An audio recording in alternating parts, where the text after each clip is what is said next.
No, you aren't going to hide that. He's already 3 pounds. So exciting. We're not. I'm not. We are definitely.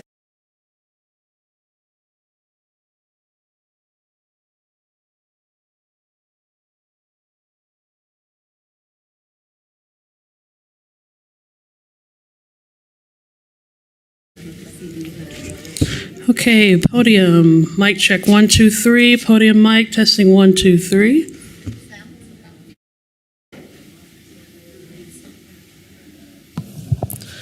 Manager mic, testing 1, 2, 3. Manager mic, check 1, 2, 3. Check 2, 2.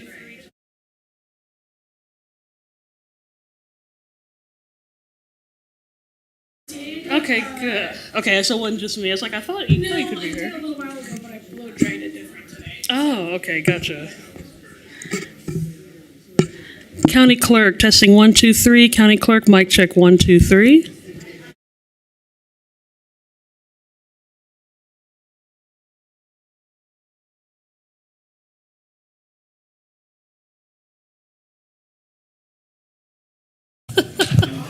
Attorney mic check 1, 2, 3. Attorney mic check 1, 2, 3.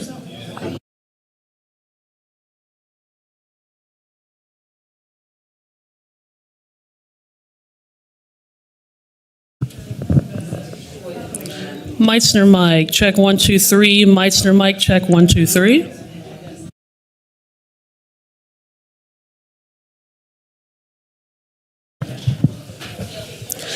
Dennis mic check 1, 2, 3. Dennis mic testing 1, 2, 3.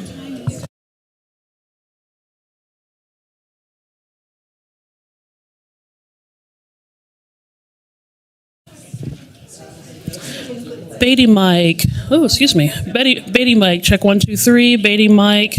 Testing 1, 2, 3.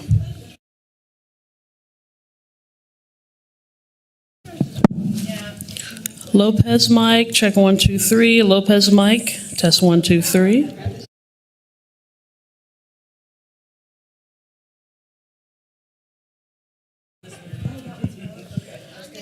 How mic. Test 1, 2, 3. How mic. Check 1, 2, 3.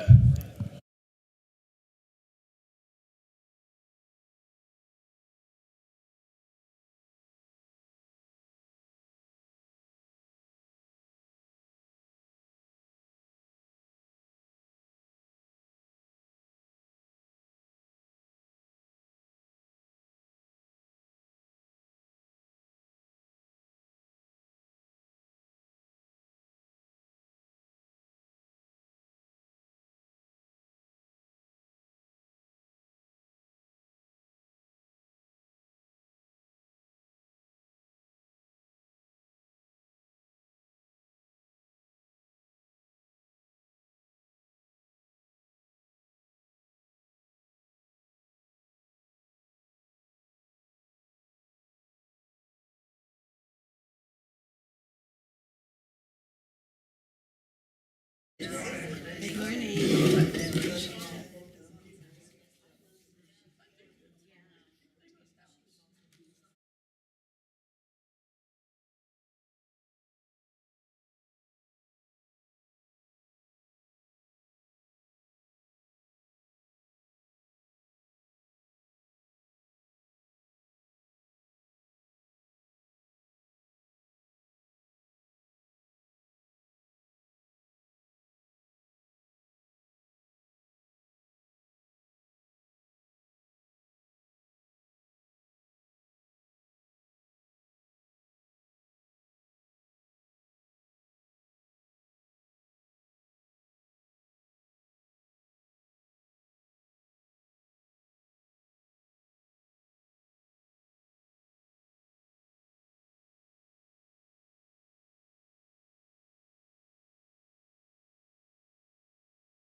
was needed.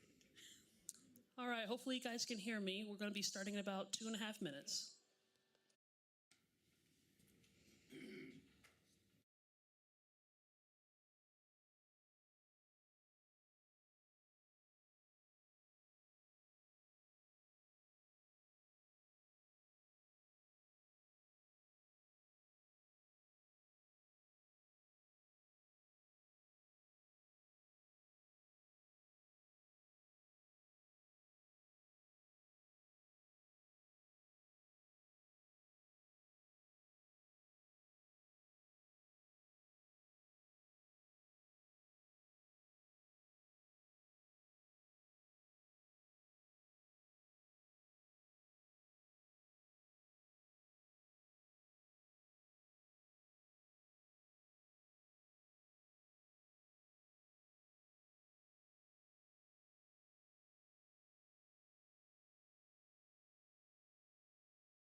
Okay, we're at 1 minute now. Stand by.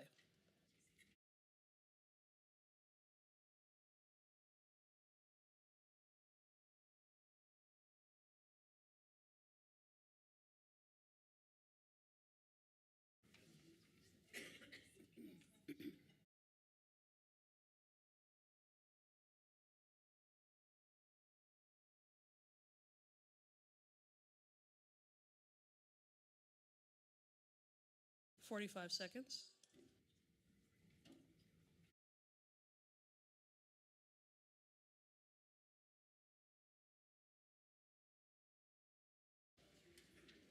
All right, 30 seconds.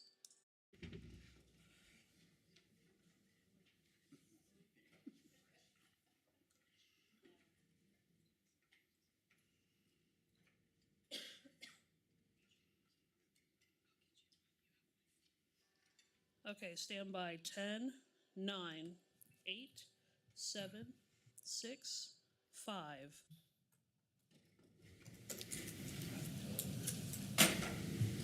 Well, good morning and welcome to Sedgwick County Government. We also very much appreciative that you're here for an early start today, 8:30 a.m. We'll talk about why we're doing that here shortly.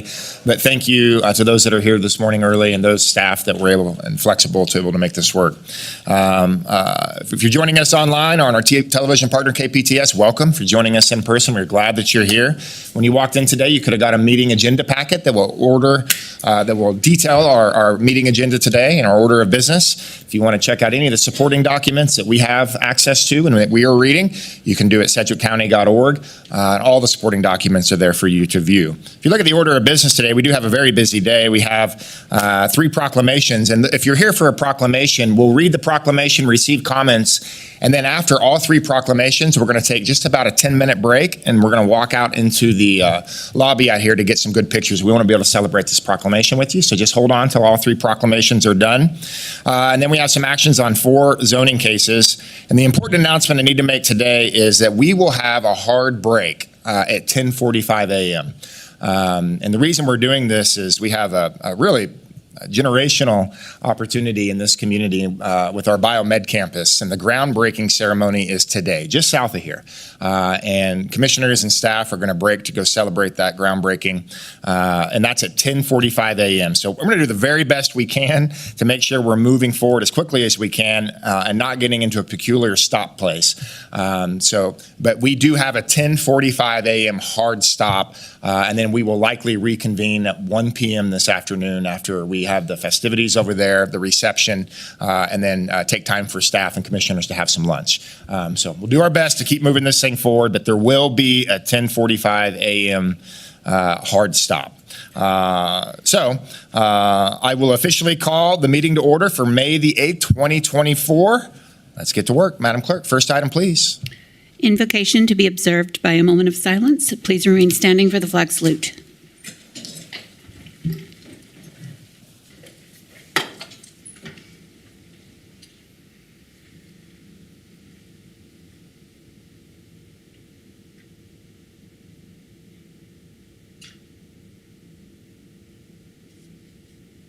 Thank you. I pledge allegiance to the flag of the United States of America and to the republic for which it stands, one nation, under God, indivisible, with liberty and justice for all. Okay, very good. Next item, please. Roll call. Commissioner Meitzner. Present. Commissioner Dennis. Present. Commissioner Howell. Present. Commissioner Lopez. Present.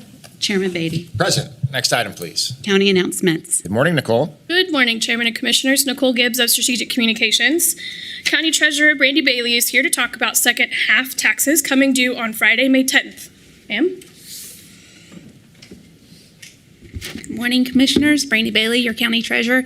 I just wanted to come and give a friendly reminder. Property taxes are due this coming Friday, the 10th, and we have many options for you to pay. You can come to our offices here in the Ruffin Building. You can pay online, you can pay via phone, or you can go to any of the tag offices, our 2 satellite locations, one in Park City today, Derby any day of the week, and then our 2 regular offices at Douglas Meridian and Kellogg and Edgemore. Very good. A friendly reminder indeed, Treasurer. We appreciate you. Any questions for Brandy? Nope. Thank you, ma'am. Appreciate you.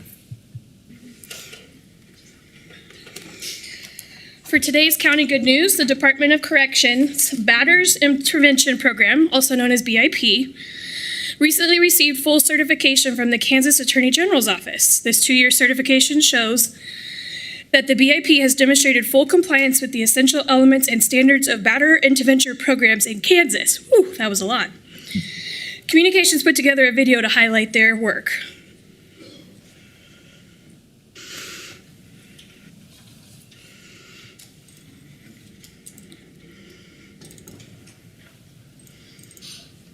There we go.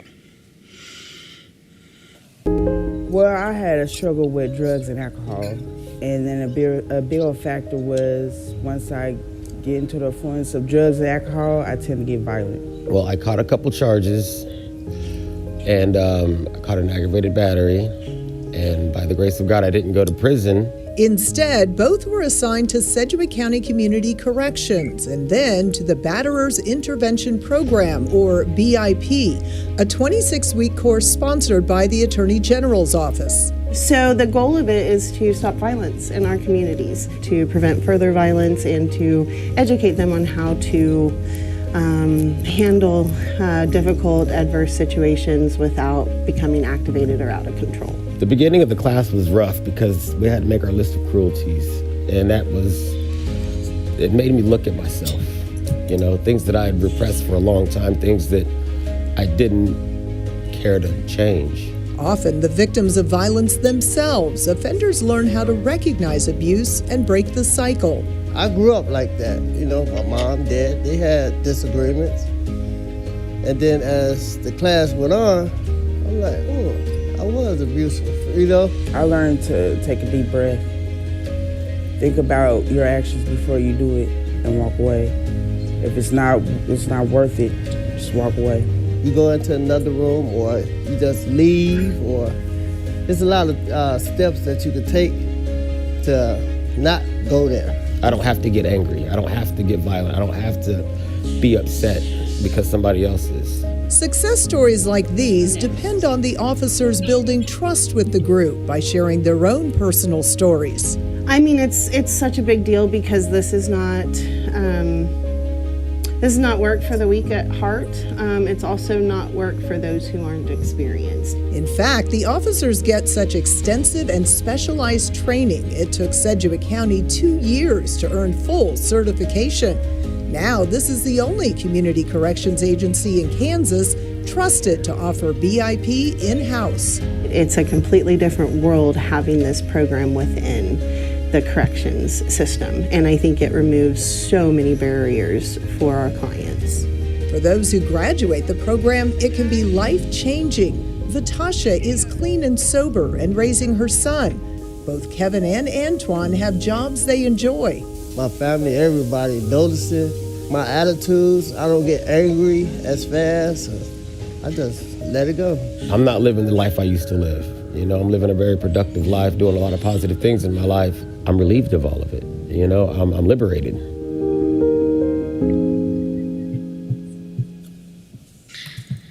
Lori Gibbs and the BIP team from Corrections are here, and they have a few words.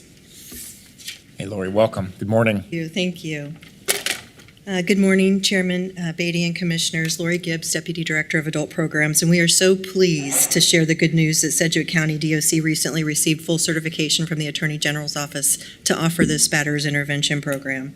Prior to becoming certified, we outsourced these services to other agencies in the community. And lengthy wait lists, transportation challenges, and assessment the cost of assessments made it difficult for our clients to access this valuable service. So we took very experienced and existing staff and sent them to extensive training so that they could be able to complete the necessary assessments and then conduct the groups. Having an in-house program provides continuity and convenience for the client and ensures open lines of communication between all of the stakeholders. The process for becoming a certified program is very long and complex, as you heard in the video, and it requires a team dedicated to the end goal of reducing incidents of domestic violence in our community and breaking the chain of abuse. I'd like to ask the BIP team to stand and be recognized. Megan Alcorn, Candace Barnes, Chase Pritchett, Michelle Smithson, Julie Eccles, and DePaul Brewer.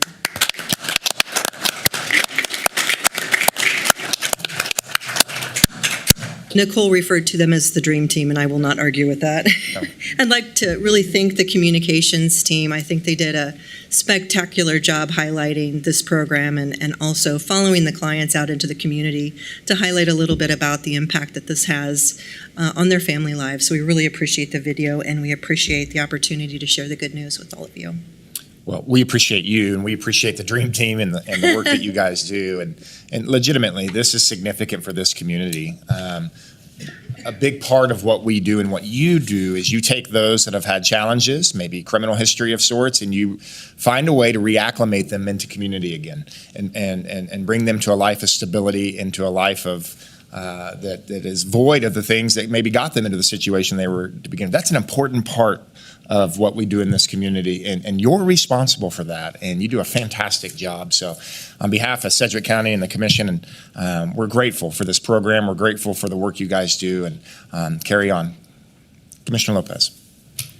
Thank you. I just wanted to thank you guys so much. When I spent a day with corrections, I actually got to sit in one of these classes, and I wasn't sure with my presence there, how it would go, if people would open up or not, but they really did. And it's almost shocking to hear the stories and what people have gone through, and then what they intend go through after. It was incredible, the work that you guys do, and I can't imagine it's got to be easy work in any way. And so I'm just so grateful that you guys are doing this, and what you're doing for our community is it's incredible. So thank you for this. Thank you for allowing me to sit in just so I can have a better idea of everything that goes on, but just really appreciate all of the work that you do. Thank you. Okay, thank you, Lori. Once again, congratulations to that team. Thank you for all you do. And that's all I have for today. Okay, any other questions for Nicole? Seeing none, thank you as always. Appreciate you. Okay, Madam Clerk, next item, please. Public agenda. Okay, we have 9 individuals that have signed up for public comment. It's based on the topics. It looks like everyone has signed up for zoning requests. Is there anyone that signed up, one of the 9 that signed up, that is not wanting to speak on zoning?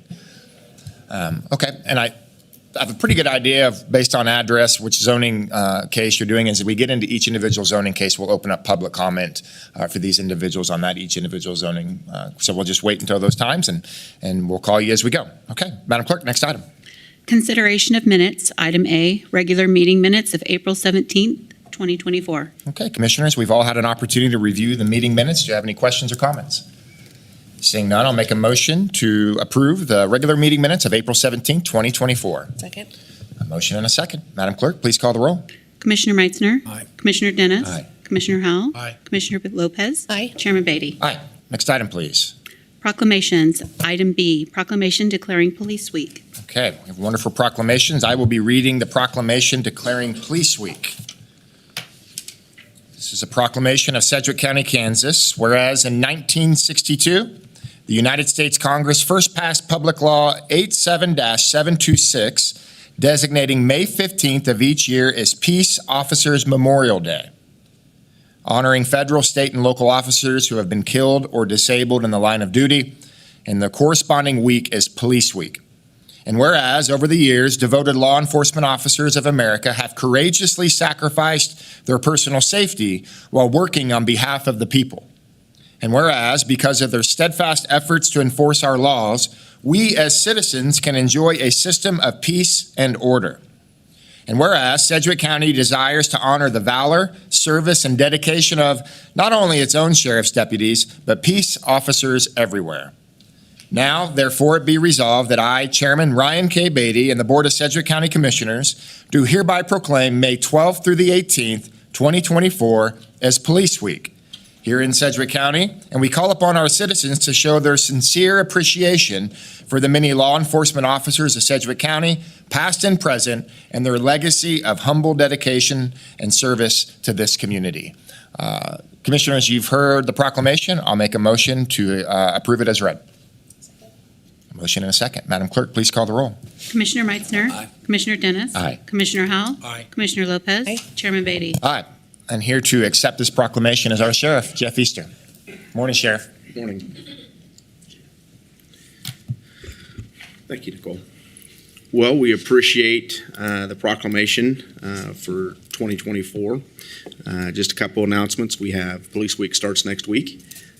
So the memorial is next Wednesday at 10 a.m., which will be in front of the city building. So you're all invited to attend that memorial. We also, every year, the Sheriff's Office puts on a lunch barbecue for all of our employees. So you're welcome to come to that. That is Tuesday at 11:30. I don't talk about this too often, but last year we had 137 law enforcement officials or officers that were killed in the line of duty. This year so far we have 55. That's the first quarter. That is a very disturbing trend, and I hope it does not top last year. But with that said, I think I really do appreciate the proclamation, and I accept that in the honor of Frank Hill, Van Johnson, Chris Willems, Kevin Easter, Ken Snyder, Brian Etheridge, Robert Coonsey, and Sidney Carter, who were the most recent deputies that died in the line of duty. So if it wasn't for men and women that would go out and do that job every day, we would be a very different society. So thank you very much for the honor today. Yeah, Sheriff, very moving. We appreciate you, appreciate all you do. Yes, please, go ahead.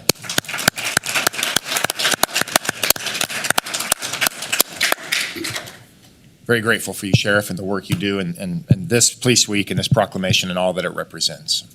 Madam Clerk, next item, please. Item C, proclamation declaring Professional Municipal Clerks Week. Okay, we have a proclamation. Nicole, would you like to do the video now, or do you want to? Let's do the proclamation first. I've asked Commissioner Dennis to read a proclamation. Yeah, we'll do the proclamation in the video. Well, thank you, Mr. Chairman. I appreciate it. We've got half of our clerks in the audience today, so we appreciate them. Thank you. This is a proclamation of Sedgwick County, Kansas. Whereas each year, Professional Municipal Clerks Week is celebrated the first week in May, and whereas the origin of the 55th Annual Professional Municipal Clerks Week was initiated by International Institute of Municipal Clerks and is endorsed by all of its members throughout the United States, Canada, and 15 other countries. And whereas the Office of the Professional Municipal Clerk provides the professional link between the citizens and local governing bodies while also serving as an information center on functions of local government and community. And whereas professional municipal clerks pledge to be ever mindful of their neutrality and impartiality by rendering equal service to all. And whereas the Sedgwick County Clerk's Office, as well as the City Clerk's Office in the 20 cities of Sedgwick County, serve their respective communities and citizens with professionalism and respect in all aspects of their duty as public servants. And whereas it is most appropriate that we recognize the accomplishments of the Office of Professional Municipal Clerk. Now therefore be it resolved that Chairman Ryan K. Beatty and the Board of Sedgwick County Commissioners do hereby proclaim the week of May 5th to the 11th, 2024 as Professional Municipal Clerks Week in Sedgwick County and encourage everyone to observe this week by acknowledging the service of our Sedgwick County Clerk and Deputy Clerks and all City Clerks in Sedgwick County for all the vital work that they perform and their voluntarily dedication to the communities they represent. Commissioners, you've heard the proclamation. Move to approve. Second the motion. Madam Clerk, please call the roll. Commissioner Meitzner. Aye. Commissioner Dennis. Aye. Commissioner Howell. Aye. Commissioner Lopez. Aye. Chairman Beatty. Aye. And here to receive is our very own County Clerk, Kelly Arnold. Yeah. We'll also have a video to show our clerks. I'm Kelly Arnold, your Sedgwick County Clerk. My office provides many great services to the citizens, and I need a great team to do that. And in honor of Professional Municipal Clerks Week, let's take a look at some of the services my office provides. Whenever property is bought or sold, the clerk's office handles the transfer of the deed to the new owner. Last year, we completed just over 32,000 property ownership transfers in Sedgwick County. The clerk's office also helps seniors, veterans, low-income, and disabled homeowners apply for property tax rebates through the state's Homestead Refund Program. Last year, more than 270 people received free help filing the needed paperwork. Many residents need to locate historical documents, like tax records or land deeds that date back many years, even decades. Last year, my staff researched hundreds of historical documents for the public. So join me in thanking our professional municipal clerks, whether they work here or in one of our 20 great cities here in Sedgwick County. They all provide a valuable service that residents depend on. We appreciate your dedication and hard work.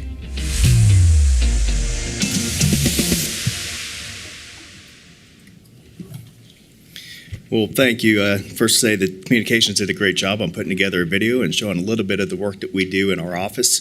It's an appreciation on behalf that the Commission is able to recognize the work that the clerks do, not just clerks here in Sedgwick County, but the clerks across our county in all the different cities. They do great work for those cities that actually help us when we work together on stuff. And I do believe I have another city clerk here from Mays. Yes, Is that right? Yep.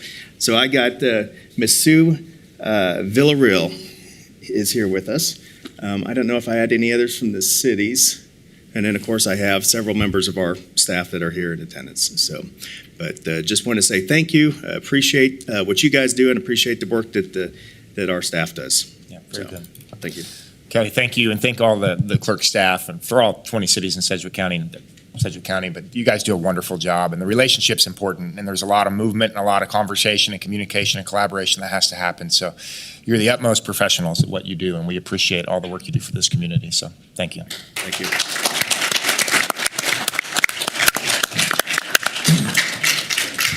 Very good. Madam Clerk, next item. Item D, proclamation declaring National Tennis Month. I've asked Commissioner Meitzner to read this proclamation. Thank you, Mr. Chairman.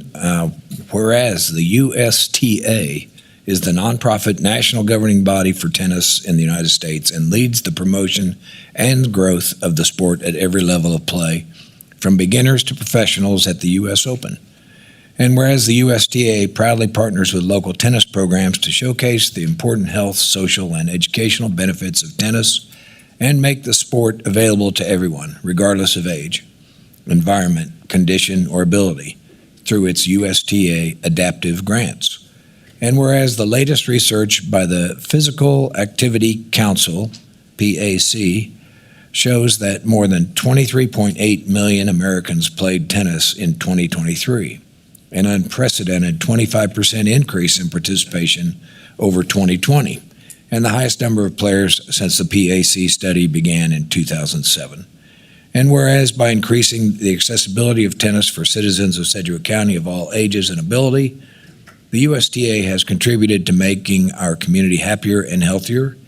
And whereas USTA has declared the month of May as National Tennis Month to encourage players, organizations, facilities, retailers, tennis manufacturers, and more to promote local programs and activities at parks and facilities to showcase tennis and spread the word about the sport and its benefits, and to help players and non-players alike find courts and play opportunities in their communities.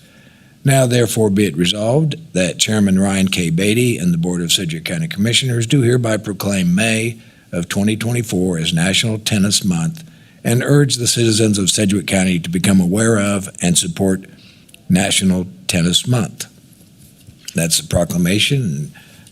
Chairman, I would make a motion that we approve the proclamation. I'll second the motion. Madam Clerk, please call the roll.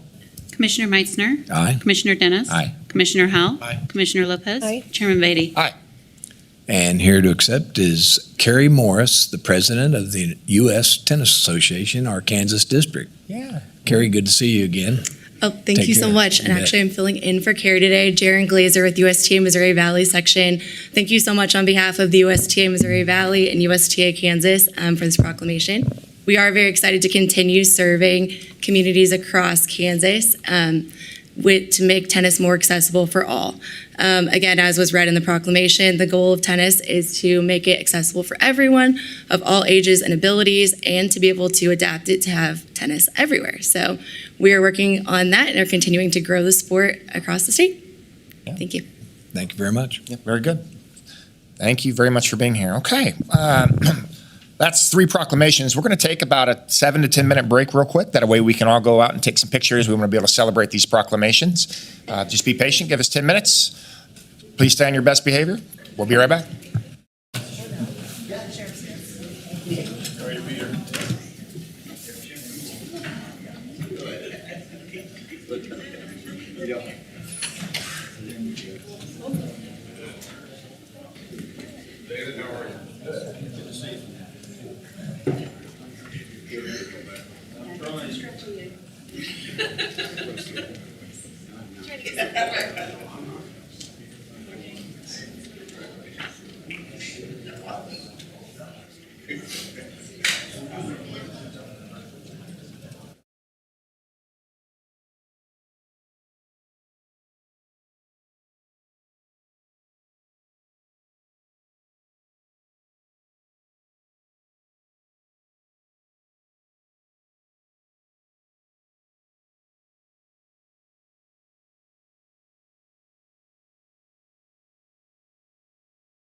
We should.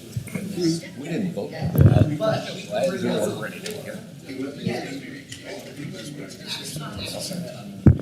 I say 7? No. We didn't take a vote to go out. So it's not like going into executive I session. like that. You didn't take a vote. Huh? Okay. Not there.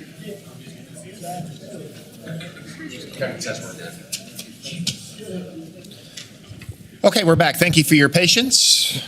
Back to work we go. Madam Clerk, next item, please. Appointments, item E, accepting the resignation from Greg Hubbard from the Wichita Sedgwick County Food and Farm Council. Okay, Kirk Sponsel. Thank you, Chairman. Kirk Sponsel, Deputy County Councilor. This item is to accept the resignation of Craig Hubbard, who is a Board of County Commissioners appointment to the Wichita Sedgwick County Food and Farm Council. The recommended action is to accept the resignation. Okay. Food and Farm Council is something that we appoint jointly with the City of Wichita.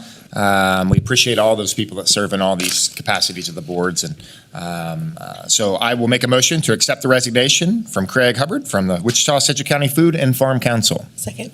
A motion and a second. Madam Clerk, please call the roll. Commissioner Meitzner. Aye. Commissioner Dennis. Aye. Commissioner Howell. Aye. Commissioner Lopez. Aye. Chairman Beatty. Aye. Next item, please. Item F, resolution reappointing Alfred P. Besser Jr. to the Sedgwick County Intellectual and Developmental Disabilities Advisory Board. Mr. Sponsel. Thank you. This item is a resolution reappointing Alfred P. Besser Jr. to the Sedgwick County Intellectual and Developmental Disabilities Advisory Board as selected by Commissioner Dennis. This is a 4-year term which will expire on February 18th, 2028. The resolution is in order and the recommended action is to adopt the resolution. Very good. Commissioner Dennis. Thank you, Mr. Chairman. I appreciate it. It's my honor to reappoint Al Besser to the IDD board. This is a critical board for the county. It's one that I champion quite frequently, and I'm appreciative that he is willing to continue to serve. Make a motion to reappoint Al Besser to the IDD board. A second. A motion and a second. Madam Clerk, please call the roll. Commissioner Meitzner. Aye. Commissioner Dennis. Aye. Commissioner Howell. Aye. Commissioner Lopez. Aye. Chairman Beatty. Aye. Next item, please. Is he here? Item G, resolution appointing Jennifer Chambers to the Sedgwick County Emergency Communications Community Advisory Board. Okay, Commissioner Howell. Thank you, No. Mr. Chairman. I can go ahead. This item is a resolution appointing Jennifer Chambers to the Sedgwick County Emergency Communications Community Advisory Board. This particular board member must be a resident of the city of Derby, recommended for potential appointment by the Derby City Council, and appointed by the Board of County Commissioners. Jennifer Chambers was approved by the Derby City Council on April 9th, 2024. This is a 2-year term which will expire on April 30th, 2026. The resolution is in order and the recommended action is to adopt the resolution. There's a formality. Commissioner Howell. Well, thank you, Mr. Chairman. I don't think I see Jennifer Chambers here this morning. I believe she's here, but I did watch the meeting. I was not able to attend that, but Derby does a good job finding just the right people to fill these boards. I appreciate their selecting her for this position. So, Mr. Chairman, I make a motion we would approve the appointment of Jennifer Chambers to the Sedgwick County Emergency Communications Community Advisory Board. Okay, second that motion. Madam Clerk, please call the roll. Commissioner Meitzner. Aye. Commissioner Dennis. Aye. Commissioner Howell. Aye. Commissioner Lopez. Aye. Chairman Beatty. Al and Jennifer, if they're not here, then our county clerk's office will make contact so that they could sign all the appropriate documents. Again, we deeply appreciate those that volunteer to serve on these boards. They're very influential and very helpful to the work that we do in Sedgwick County. Okay, Madam Clerk, next item, please. New business, item H, ZON 2024-00010, zone change request in the county from RR Rural Residential to GC General Commercial to permit a vehicle storage yard with protective overlay number 432, located approximately 360 feet south of West 79th Street South on South Meridian Avenue, 8191 South Meridian Avenue. Okay, Commissioners, before we get into this part of the hearing, I want to give everyone an opportunity to declare if they've had any ex parte communication. Commissioner Meitzner? Yes, I have had a number of emails, but I've not had any physical or any direct contact with outside parties, but I've had a number of emails on this, so I have had some ex parte communication, but I've got an open mind to hear the presentation. Thank you, Mr. Chairman. I have also received some emails on this subject, and I keep an open mind, and we'll make a decision after we hear the case. Like my colleagues, I too have received some emails on this specific zoning case. I will have an open mind, and we'll make decisions based on what we hear in this case. Same, I've had emails, phone calls, my advisory board, but I have an open mind in the case. Thank you. Thank you, Chairman. I have also received some emails. I believe that's the extent. I'm absolutely neutral in this case at this time. Thank you. Okay, Scott Wadle. Yes, good morning. Scott Wadle from the Planning Department here to present this item. In this case, as you heard, the applicant is requesting a zoning change from rural residential to GC general commercial with a protective overlay. This item is being heard today because protests have been received against the application and because the Planning Commission and the Citizen Advisory Board recommendations are different. In terms of the request, the applicant has indicated that they are requesting the zone change so that they can use the subject site for boat and RV storage. The requested protective overlay is described in the staff report and would limit the allowed uses to those allowed by right in rural residential district with the addition of vehicle storage yard as permitted in the GC General Commercial District. In terms of the property, the subject site is generally located south and west of the intersection of 79th Street and Meridian Avenue. It consists of a 5-acre portion of a larger 18.7-acre parcel, which you can see here on the screen. The red area is the area where the application is applied for. It's zoned rural residential, currently in agricultural use with no structures on the site. It is in the City of Hayesville's area of influence and the Hayesville Area of Subdivision Authority. It is adjacent and to the west of this larger property is the City of Hayesville city limits, and you can see that here on the screen in this pink or purple line. In terms of context, property to the north is zoned rural residential and is developed with a single-family dwelling. Property to the west is within the Hayesville city limits and is zoned SF single-family and is undeveloped in agricultural use. Property to the south is zoned rural residential and undeveloped in agricultural use. Properties to the east across South Meridian of the subject site are zoned rural residential and undeveloped in agricultural use. In terms of the staff report provides information about property development standards of the zoning districts and conditions that would apply to a vehicle storage yard. In terms of review, on March 28th, the Planning Commission held a public hearing for the item. The Planning Commission recommended approval of the request by a 5-4 vote, subject to the provisions of the protective overlay described in the staff report. One member of the public spoke on this agenda item citing concerns of visual blight and traffic issues. In support of the motion, the Planning Commission found that the removal of the zoning restrictions would not have a notable impact on the neighboring properties based on screening requirements. On March 28th, so the same day, later that day, the Hayesville Planning Commission considered the case. The Planning Commission recommended denial unanimously 6-0. Their findings were based on the staff recommendation. My understanding is that the Hayesville staff recommendation for this denial was largely based on the proposed land use being inconsistent with the Hayesville Comprehensive Plan, which recommends the site for neighborhood mixed use. On April 2nd, the Citizen Advisory Board considered this application. The board recommended denial of the request by a 9-1 vote. 2 members of the public spoke against this application at that meeting. 10 protests were received against this application, constituting just over 86% of the protest area. Because it was over the 20% threshold, and also because the Hayesville Planning Commission heard the case and recommended denial, any approval of the zone change request will require a supermajority of 4 or 5 votes. In terms of recommendations, the recommendation coming to you from the Planning Commission is that the Board of County Commissioners adopt the findings of the Planning Commission, approve the zone change request subject to the protective overlay, authorize the chairman to sign the resolution, and authorize the resolution to be published. Again, that would require 4 out of 5 votes. Alternatives include the following. You can override the Planning Commission recommendation, make alternative findings, and deny the application. Because this would be an override of the Planning Commission, this would also require 4 or 5 votes. Another alternative is to override the MAPC recommendation, make alternative findings, and approve the application with modified conditions. This would also require 4 out of 5 votes. Or, as always, you can return the case to the Planning Commission for further consideration with a statement specifying the basis for the failure to approve or deny the application. That would require just a simple majority. And with that, I'll take you through some of the graphics and images. So here, as we've discussed, this is the application site outlined in red. Here's the zoning map as was described. The areas in white, it's not that they don't have zoning, it's that they're in the city of Hayesville, so their zoning layer is not showing up. This is from the comprehensive plan. It simply shows that it's in the Hayesville urban area of influence and urban growth area. Here's the site plan that was submitted as part of the application. You can see the application area identified here with this crosshatch. This is the map from the comprehensive plan for Hayesville.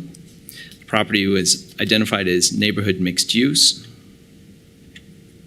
This is the protest map. And there had been a question earlier about this, so I'll explain. The protest map extends, the protest area is by state statute and extends 1,000 feet out from the boundaries of the application area. In this instance, the property owners representing over 86% of the protest area submitted protest petitions against the application. This is above the 20% threshold established by the state, and so therefore requires a supermajority of 4 out of 5 votes to approve the zone change. Here are photos from the site and the surrounding areas.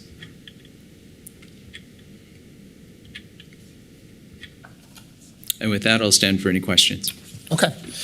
Scott, before we open up questions from the bench for you, I just want to clarify a few things. 86.5% protests. Yes, sir. Hayesville Planning Commission heard the case, recommended denial 6-0. Yes, sir.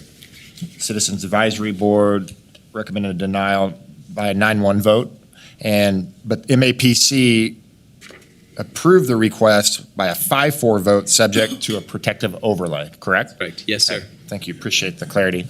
Okay, Commissioners, any questions for Scott? Okay. Seeing none, stay close. Will do. We'll officially open up the public hearing. Is the applicant here and would like to address the commission? Yeah, please.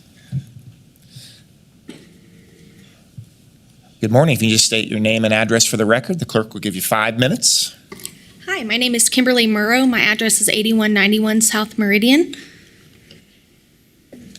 And I want to start off by thanking you for your time today. Me and my husband bought this land. We discovered it in the while we were looking for RV storage for our camper. Everywhere was booked. We couldn't find it. The person who owned the land at the time said, hey, you could come store it here. I have 20 acres. I'm born and raised in Hayesville. And I was like, hey, is that for sale? And so we bought it. Our first intention was to build our house there. So I do want to make mention that our house will be there in between the house to the north and this 5 acres that we want to rezone for RV and boat storage. That is only going to be operational vehicles. It's not for non-operational. I do want to state that there is a need for this. There's only one RV boat storage in Hayesville, and it has 18 spots that are full to the same customers every year. There is 11,266 people on the census of 2020. There's 4,133 homes in Hayesville, and Hayesville does not allow you to park your RV or boat on your property. It's against their city code. So there's a big need for it, and nowhere out there is it developed. Hayesville does own the land behind us, and they do want to develop that. We had a developer and builder come out Sunday who has been asked to develop that behind, and he don't see the problem with the RV boat storage that we are asking for. I do want to mention there's other things that we want to use our land completely. We don't want to just live on 2 acres and then let the rest be natural. We want to use it, live on it, and potentially, hopefully, have this RV boat storage and have an income so I could stay home with our babies. We have twins that are 7 months old, a boy and a girl, and so I I would like to stay home with the babies and generate an income, and also help our community get those RV and boats closer, and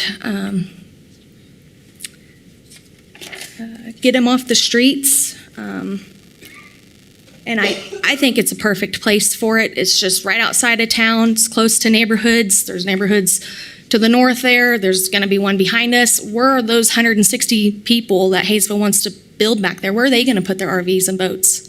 Because you know they're going to have them. And then just further north there, there's a church. Beside the church, there's another development going in there. Where are they going to put their stuff? We're going to continue to take it to Derby or Hoffman's. They're full. They have 300 and something lots, and they're full. They have a waiting list. So we ran into that issue ourselves, was trying to find storage, and we couldn't find it. Places were full, and so thank you. Okay, thank you, Mrs. Murrow. Appreciate it. Any questions or comments for the applicant? Okay, Commissioner Meitzer. Yes, Ms. Murrow, is that your name? Murrow. Was there I'm not sure it was required, but do you have a schematic of what your design would look like for this storage area? That wasn't required, and I don't. I do want it to be, I'm going to be its closest neighbor, so I want it to be nice. Right. It's going to be nice. It's going to be open. It's not going to be tight and crammed in there. It's going to be easy access and stuff. Now, we will share the same drive. And I did want to mention that when we bought this land, I looked up the zone plan for that, and at the time in September when we bought this land, that was read as commercial. And so we reached out to Hayesville Planning because we wanted to build a house there. And so we reached out to them and said, are we going to be able to build a single-family home? And they gave us an exemption from building for our single-family home. So they clarified that. But since we have bought the property, they have changed their land plan map to neighborhood mix. Well, thank you for clarifying. Okay, very good. Thank you. Any other questions or comments? Okay, thank you so much. Thank you. We'll open up for public comment in our hearing. I believe Mike, is it Fusel? Vassell, are you, is it for this zoning case that you'd like to speak? Yes. Okay, come on in. I'd like to defer, if you don't mind, to the Arnisons, because they're going to be the most affected. Okay. Well, they are signed up, so we'll move forward. Robert Arneson? I reserve the right to speak later, if that's all right. We're trying to go in order, so we'll do the Arnesons, and we're welcome to come back, and we'll go out of order here. Hey, good morning. Name and address for the record, if you can. You have 5 minutes. My name is Rob Arneson. I live at 8055 South Meridian, the property just to the north of this, north of the applicant. A couple things I'd like to touch on here is the increased traffic that this would incorporate. Citizens driving on South Meridian going 60 miles an hour as the speed increases south of 79th Street are not going to be expecting 45-foot campers to be pulling out, taking up both lanes of traffic as they move on along their way. Regarding the 6-foot overlay, I'm 6'4". So if this fence is here, the average height of a camper is 13 and a half foot tall. So there's gonna be at least 55% of the vehicle that is exposed. So your 6-foot overlay is not going to block much of anything. The rezoning of this area is not conducive to the future growth of Hayesville as they move further south.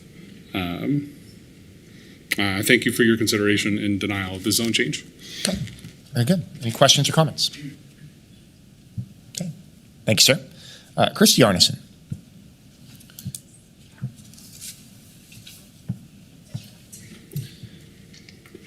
I am Christy Arneson, and I live at 8055 South Meridian. We are the property just north of this. We've lived there for 8 years. That land has changed hands at least 4 times that we know of. So that is a concern with us, that there is not a habitable building on that land right now for them to live in. Not sure when that's going to take place. Building permits have not been pulled for that, so that's a concern. They also state that they will be the closest neighbor. They actually won't be. We talked to the property owner that's actually to the south of them. He is a single dad getting funds so that way he can build a single family home. So that is right next to his property. So he will also be a very close neighbor to that as well. Again, the plan for that is to move to residential. Everything around that is not commercial. Making this exception will open that up to have additional commercial items possibly go into there, which would change the landscape and the plan, long-term plan of that. Also, they talk about, yes, increased traffic. The Meridian Corridor project and doesn't widen the street all the way down to their property. It stops at 79th Street, so it won't cover as per the WAMPO plan for 2050. So it doesn't cover the increased traffic to take care of that. It'll bottleneck up right there because they're about a half mile south of 79th Street, give or take some area. My other concern is light pollution. I have 3 bedrooms on that side of the house. I had included in the email, we were driving past Hoffman's and at night coming back from a track meet, and that's a ton of light coming from that. And I'm assuming in order to be a good business owner, you're going to want to have that property well lit so that way you can take care of either transients or break-ins or something with that. So that way you don't have that liability and people don't want to store their stuff in an unsafe place.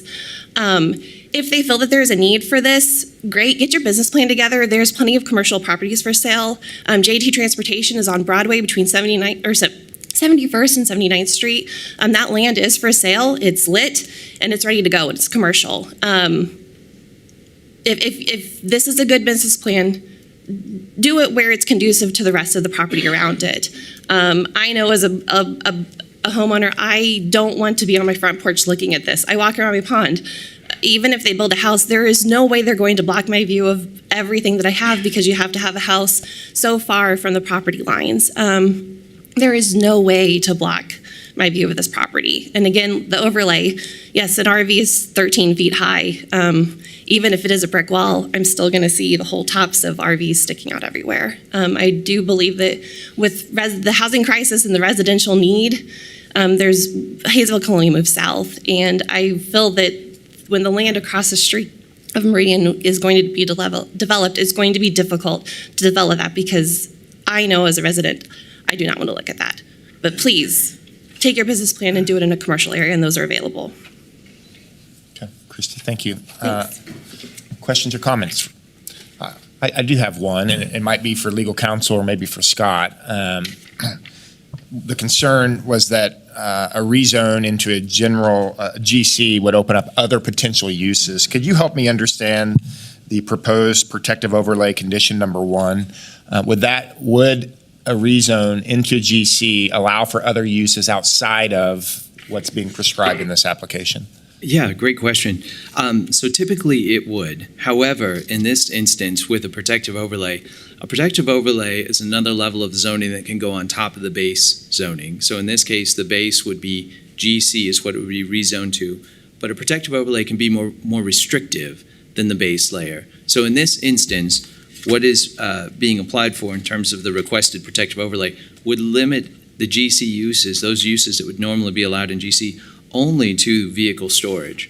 So it would allow for rural residential and also vehicle storage. Okay, very good, thank you. Other questions or comments for now? Okay, Mr. Fusel.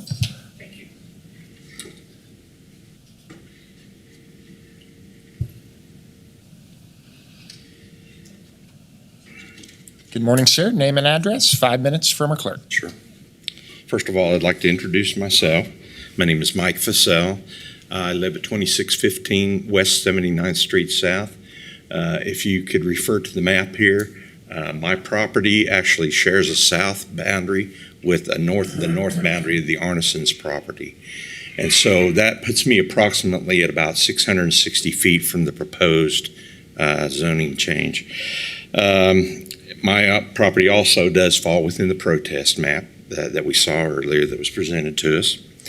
I'd like to say that I am in total support of the Arneson's proposal to not change the zoning, along with, as you have already referred to, the Hayesville area of influence, and the CAB, I believe, also voted against changing the zoning property.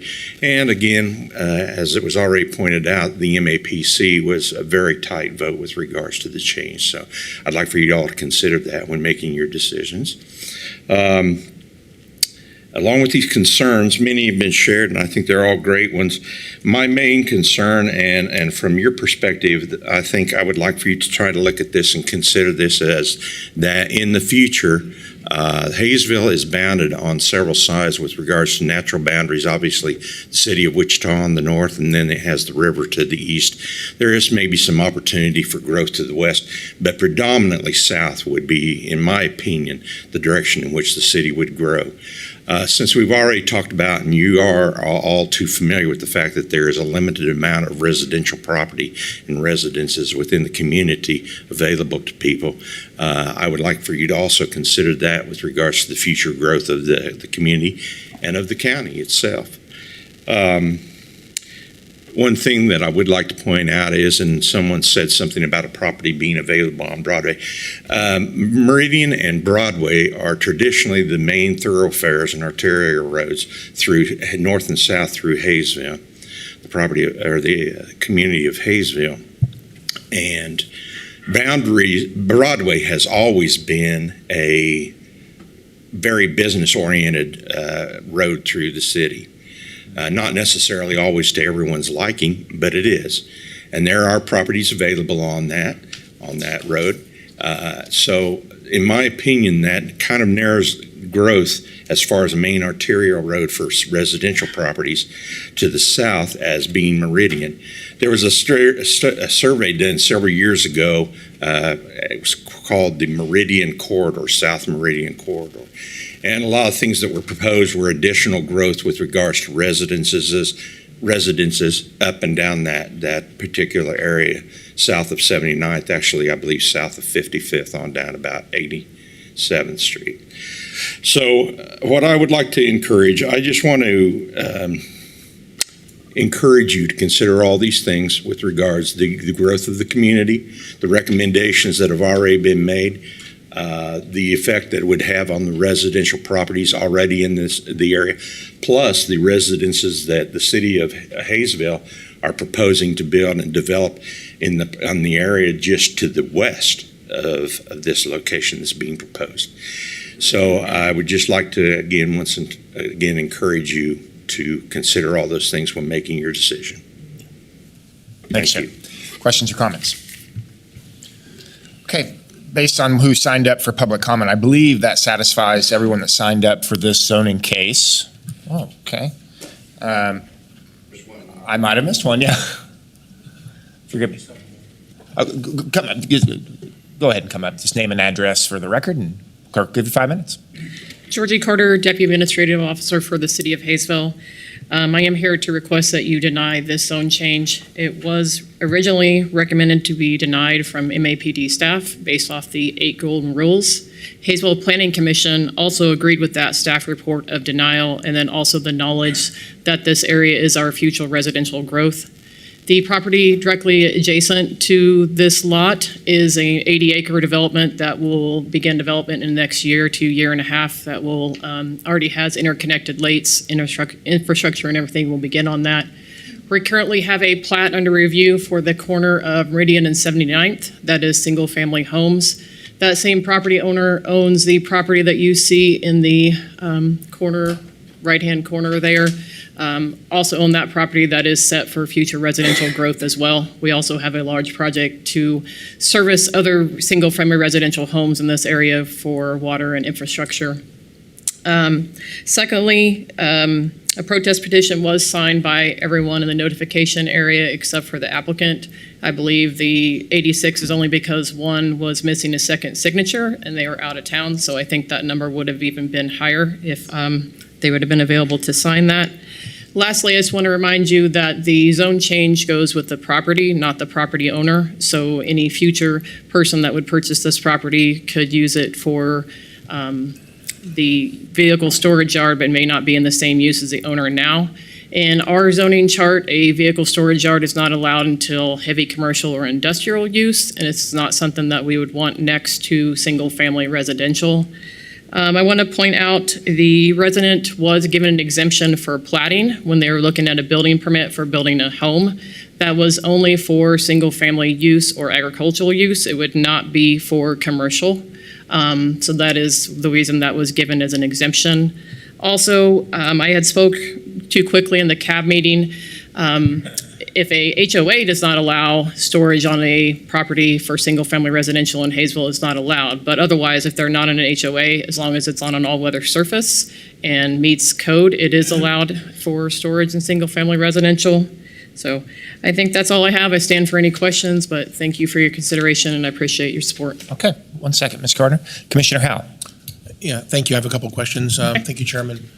First of all, I didn't get your name. Please tell me your name again. Georgie Carter. I'm the Deputy Administrator for the City of Hayesville. And you are testifying today on behalf of the city, is that correct? Yep, Planning Commission is under my department. Very good. And a couple of the other conferees this morning have talked about places up and down Broadway which would be conducive. I'm looking at your growth plan. It's very hard to read, by the way, but I believe that Broadway does show, I guess, some residential areas up and down Broadway, but mostly, it's just so hard to read. I can't make out what I'm looking at here. Are there places on Broadway that would be conducive for the city of Hayesville to help provide?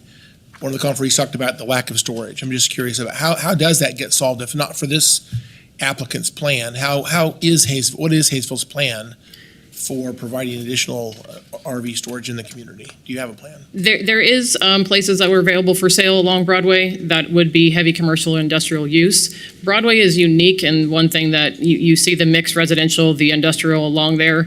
Broadway was developed before it was annexed into the city, so a lot of those are legal non-conforming uses that were there prior to being annexed into the city. So there is a lot of unique uses where there's a residential next to a heavy commercial or industrial use. So that is why we put the Meridian Corridor Plan in place. And once again, I just want to reinforce that this doesn't go along with our plan. She spoke that last year that was a different color. Our land use plan was currently under review. There was a review plan online and then the original.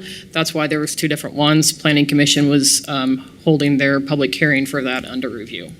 So let me reiterate your number one reason for opposition, notwithstanding the opponent's the petition or the recommendations of other groups, but Hayesville specifically, the reason they're primarily opposed to this is because of future growth of residential neighborhood, basically directly to the south of where there's currently city single-family homes. Directly to the west already has interconnecting lakes on it and is set to develop in the next year and a half. And as I said, across the street, Meridian and 79th, we have a plat that goes for review tonight at Planning Commission. Okay. That will be moving forward. The property owner of that owns the property up here in the corner on the right-hand side that is also set for residential development. This is our growth area. Thank you. Can you tell me if the applicant was to actually build the home that they talked about, and in this location, as you already said, it sounds like, is this unincorporated or is this inside the city of Hayesville currently?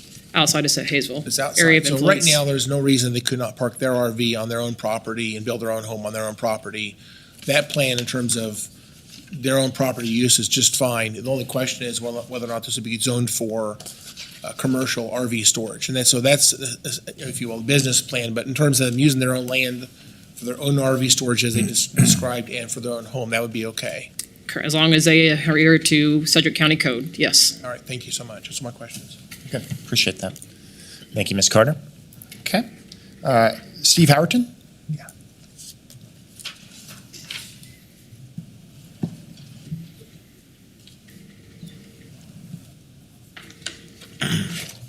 Good morning, sir. Welcome. Good morning.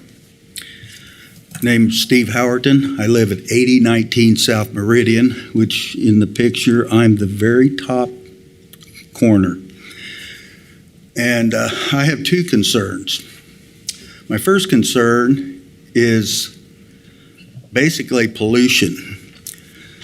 The underground water flow in this area, according to the maps, is north and northwest.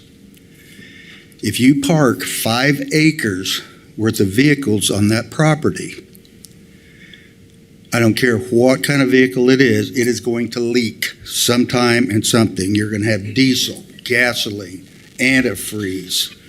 You name it, it's going to be dripping out of these vehicles. You're going to get pollution creep. Now, it will take years, granted, but we all are on wells in that 30-acre section that Hayesville won't annex. The second issue is theft and a lot of people in the area. I spoke to Hoffman Storage, and they've had to redo their hours because of issues, cut it from 24-hour down to 6 to 9. They have had their fence cut multiple times, so I don't care how high your fence is with barbed wire. They've got electric cutters now that'll slice through it. Catalytic converters, units broken into, and this just allows permission for thieves to come in our area. We also have homeless people that travel through there. Just last fall, I had to call the sheriff to have one removed from my property. He thought it was a good place to start a fire and start fixing dinner.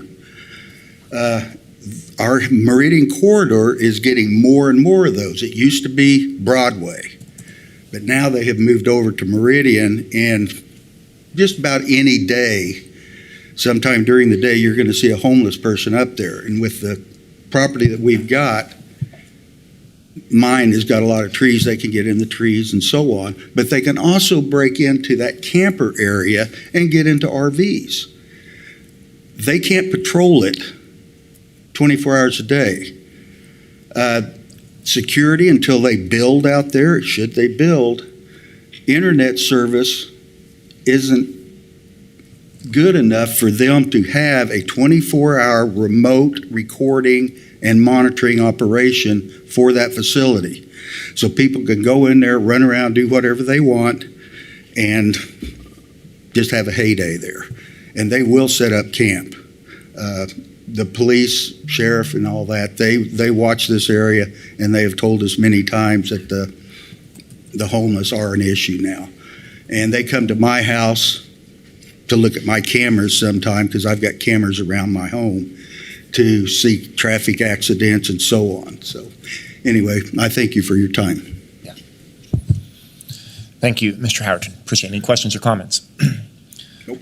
Okay, thank you. Before we close the public comment section, would the applicant like an opportunity to address some of the concerns that were raised? Yeah. Okay.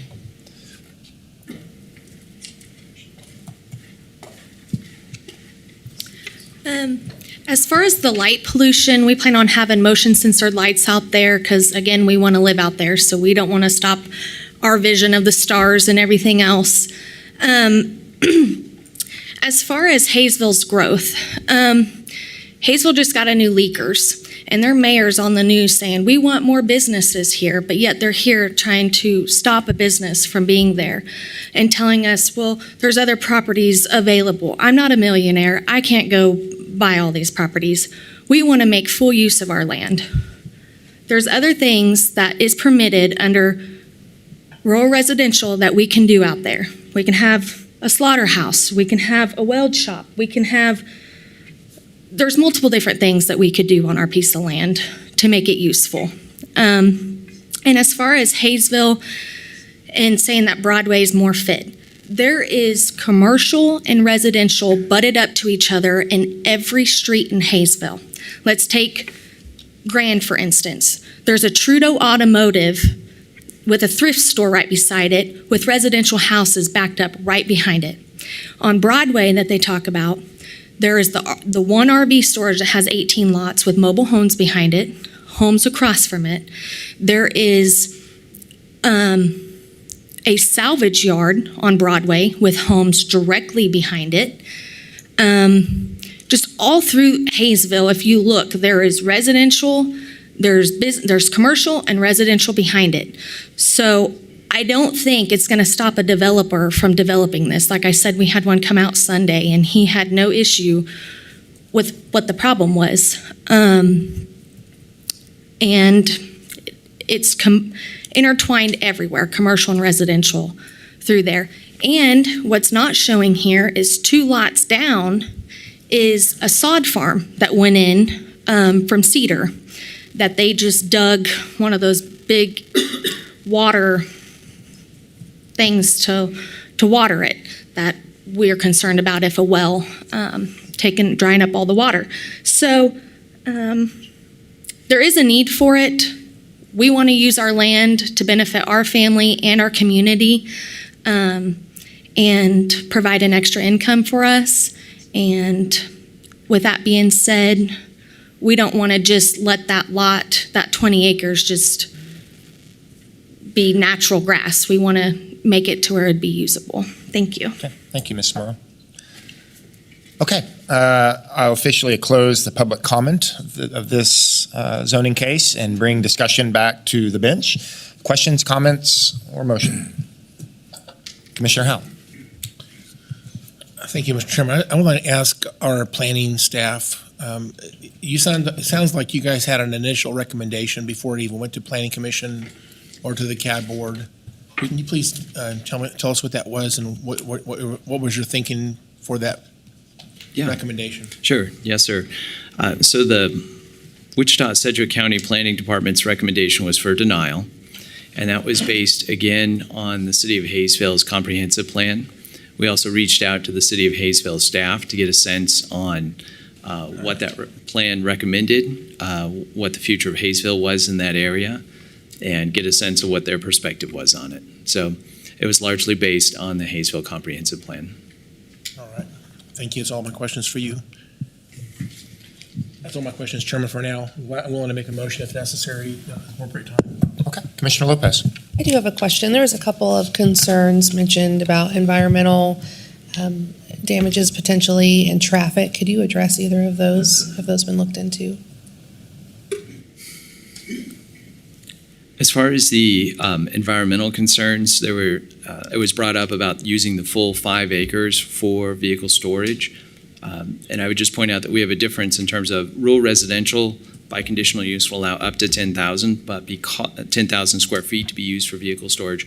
But because this would be rezoned to GC, yes, they could use a sizable amount of the 5 acres for vehicle storage. So in terms of quantity, I think the speaker was close to being accurate on that one. In terms of the potential for pollution, we require that these be in good, that these be in operable condition, so it can't be junked vehicles or inoperable vehicles. But in terms of the amount of pollution that would come from them, I would say, hopefully it would be no more than your typical vehicles. That's really all I've got to share on that. In terms of traffic, the amount of traffic that we see, I don't know that this vehicle storage is a significant traffic generator just in terms of number of trips, but in terms of one of the speakers brought up the size of the vehicles that come and go from it. Yeah, I guess there is that potential, but in terms of number of trips, I don't see it being a large generator.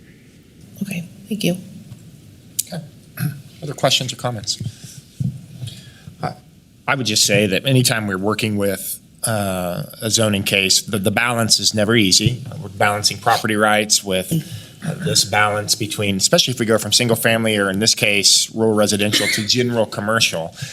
We always, speaking for myself, I always like to entertain and view it through the lens of property rights, but I also understand the property rights of those that purchase property with the expectation of zoning in a rural residential area and what comes with that. So that's why I also appreciate protective overlays and that added layer and that added depth of security that comes with that. So it's just a comment, not a question, just to basically say that these are tough balances, and there's a lot that goes into these conversations. So I appreciate everyone's testimony and the work on our planning staff. So, Commissioner Lopez? Yep.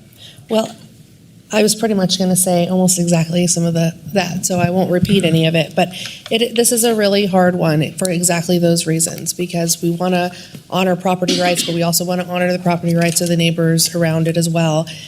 So it does make some of these decisions quite challenging just for that reason in and of itself. It's really interesting because we're also having discussions right now about what should and shouldn't be allowed in these future growth paths, not just in this area, but with cities all around the county. And so this, while it is different than like solar or something else, it is interesting that right now we're having that conversation kind of repeatedly everywhere. I will say that I am going to make a motion here in just a moment, but I want to give my reasonings why I'm going this path.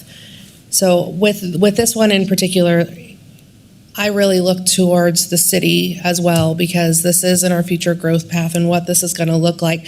We're doing a project, the D21 project at 79th and Meridian, and that's been in the works for decades at this point, and really to ensure that that Hayesville can continue to grow and that we can make sure that development in that area can happen. And so that's going to be done, which is why the development is in place for a year and a half from now, because that's almost finished. I do also look at the protest and how many protests we're getting in, and to have close to 90% is pretty significant. We don't see that quite often when we have that much protest. With the planning department or the planning commission within Hayesville and the advisory board, both in denial. I know the MAPC was approved. It was very close approved. It wasn't an overwhelming one way or the other. So because of those reasons, with the golden factors 2, 7, 8 in the opposition, I am going to move that the board overrides the recommendation of the MAPC and deny the zone change due to the golden factors I had just mentioned. And I also want to just say, I hope that this can still happen, and I hate having to make these decisions. It is very hard, and I hope that you can still get this done, maybe in a different area. We have a motion. I will second that motion. Madam Clerk? Motion is to deny. The motion is to deny, yes. Motion to deny zone change request. Any questions or comments? Okay. Madam Clerk, please call the roll. Commissioner Meitzner. Aye. Commissioner Dennis. Aye. Commissioner Howell. Aye. Commissioner Lopez. Aye. Commissioner Beatty, or Chairman Beatty. Aye. The motion for zone change request was denied. Okay, thank you. Okay. Madam Clerk, next item, please. Item I, ZON 2024-00006, zone change request in the county from RR Rural Residential to SF-20 Single Family Residential located on the northeast corner of West 45th Street North and North 167th Street West, COLWICH area of influence. Okay, thank you, Clerk. Before we hear from Scott again, I'd like to give each commissioner an opportunity to declare any ex parte communications that have taken place. Yeah, Mr. Chairman, I've had a few contacts from via email on this item, but I stand to have an open mind to listen to the presentation. And I've also had several emails and contacts on this subject, and I've maintained an open mind. I'll make a decision based on what we hear today. Yeah. Like my colleagues, I too have had some ex parte communication in the form of emails. I have an open mind, and we'll make decisions based on what we hear today in this zone change hearing. Same, just a few emails though. Thank you. Likewise, I've had a few emails. I have no opinion whatsoever. Thank you. And with that being said, we have Scott Wadle. Yes, sir. Thank you. Scott Wadle from the Planning Department. So in this case, the applicant is requesting to change the zoning from rural residential to SF20 single family. This item is being heard today because protests have been received against the application. In terms of the request, the applicant has indicated they are requesting the zone change so that they can develop the property with large lot residential dwellings. The site is located at the northeast corner of 45th and 167th Street near the city of COLWICH. You can see the city limits of COLWICH on this graphic. It's the pink purple line to the north. The subject site consists of one parcel, is approximately 38.6 acres in size, zoned rural residential, and currently in agricultural use with no structures on the site. In terms of context, properties to the north, south, east, and west are zoned rural residential. Properties to the north and some to the south are developed with large lot single-family residences. Property to the west is developed with a single-family residence and includes lands in agricultural use. Properties to the south are developed with large lot single-family residences, and some properties in agricultural use. Property to the east is in agricultural use. In terms of the staff report provides information about property development standards. In terms of review, on April 1st, the Citizens Advisory Board considered this application. The CAB recommended approval of the request by a 7-3 vote. No members of the public spoke on this item. On March 14th, the Planning Commission held a public hearing for this item. The MAPC voted to defer the recommendation to March 28th by a 9-0 vote so that the applicant's agent could report on several questions to the MAPC regarding flooding, water availability, and sewage. 5 members of the public spoke in opposition to the application at that hearing. On March 28th, the Planning Commission considered this item again. Planning Commission recommended approval of the request unanimously, 12-0. 3 members of the public spoke on the agenda item, citing concerns of traffic, flooding, and density. 2 members of the public spoke in support of the proposal. The COLWICH Planning Commission chose not to hear the case. The mayor of COLWICH submitted a letter stating the city's desire to see the case approved, which is included in the attachments to the staff report. 6 protests were received for this case. The protest constitutes 14.72% of the protest area. Therefore, it is under the 20% threshold, and the change in zoning can be approved by a simple majority, 3 of 5 votes. In terms of recommendation, it is recommended the County Commission adopt the findings of the Planning Commission, approve the zone change request, authorize the chairman to sign the resolution, and authorize the resolution to be published. Again, that would require just a simple majority. Alternatives include the following. You can override the Planning Commission recommendation, make alternative findings, deny the application.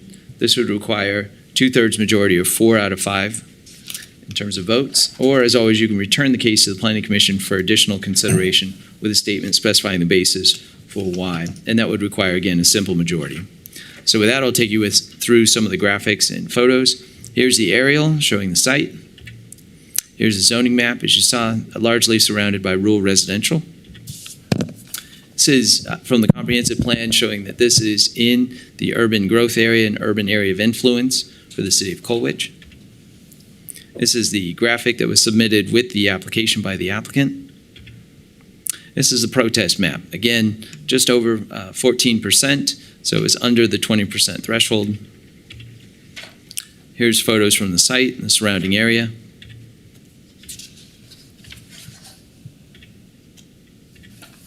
And with that, I'll stand for any questions. Okay, thank you, Scott. Any questions or comments for Scott? Okay, seeing none, grab a seat, stay close. Is the applicant here that would like to address? Good morning. Name and address for the record. Clerk will give us 5 minutes. My name's Jay Cook. I work with Boffman Company. I'm the agent on behalf of the applicant. The applicant is here. If there are any specific questions that I may not be able to answer, what we're basically wanting to do is to offer still a rural residential style development that's a little more economical for the home buyer and provide 1 acre lots as opposed to the minimum of 2 acre lots that are allowed in rural residential. As Mr. Wadle said, I appreciate that. The mayor of Colwich is in support of this. They're always looking to grow and develop their small town. The reason we were wanting to do 1 acre lots, one of the concerns with some of the neighbors and also the Planning Commission and the CAB as well, was 1 acre lots is the requirement for on-site private sewer systems. It's not economical. It's not economical at this time to extend water and sewer down from Colwich for the city or for the applicant. So we're going to have on-site wells, on-site sewer. That requires a 1 acre lot. One of the reasons it was deferred from the April 1st meeting, as Mr. Wadle stated, was to do some test wells to see if there was water on site. Our applicant went and hired a company to come out and dug several test wells, and there was plenty of water. Both quantity and quality were sufficient for what we're asking for. And with that, I'll stand for any questions. Okay, great. Thank you, Jay. Any questions or comments for the applicant? Okay, seeing none right now. I'll officially open up the public comment portion. I don't see anyone that has signed up, but I've been known to make a mistake today on the public comment piece. So if anyone is here on public comment for this specific zoning request, you're welcome to speak here. Yeah. Please, go ahead. Yes.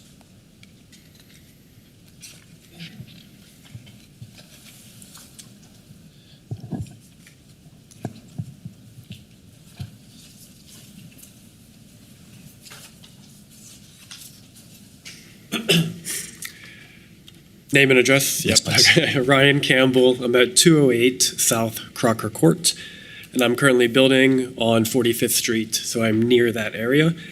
I come today mainly from the perspective of the school, where I have 2 young kids, and the school is constantly trying to meet enrollment goals. And then from town growth perspective, Colwich has a hard time supporting local businesses. So we have to grow. There's just nowhere to grow. And I fear solar panels, duplexes, apartments. I feel like 1 acre lots down our road. If we're going to grow, that's a healthy way to grow to preserve the culture of Colwich. So that's why we came in support of the proposal. Okay, very good. Questions or comments? Seeing none, thank you. Okay, I'll officially close the public comment section here and allow the applicant, if you'd like to say anything else before we bring discussion to the bench. I agree with Liz. He agrees. Okay, we have agreement. So I'll bring discussion back to the bench. Questions, comments, or a motion? Commissioner Dennis. Thank you very much. This is an area that's growing. It's going to continue to develop. I know there's some concern about some of the development that may show up out there in the future, but having additional housing out there is beneficial to this area and to the community. And I support the growth that is projected in that area, and therefore I move that the board take the recommended action and approve the recommended rezoning. Okay, so we have a motion to approve the zone change request. I'll second that motion. Any questions or comments on the motion? Seeing none, Madam Clerk, please call the roll. Commissioner Meitzner. Aye. Commissioner Dennis. Aye. Commissioner Howell. Aye. Commissioner Lopez. Aye. Chairman Beatty. Aye. The motion to approve the zone change request has passed. Madam Clerk, next item, please. Item J, CON 2024-00011, conditional use requests in the county to allow rock crushing and mining and quarrying on property zoned LI Limited Industrial District, generally located on the west side of Southwest Street, within 1/4 mile north of West 47th Street South. Very impressive, Clerk. Before we get to Scott, I want to give our commissioners an opportunity to declare any ex parte communication. Yes, again, I've had ex parte communication on this, both emails and a couple of phone calls.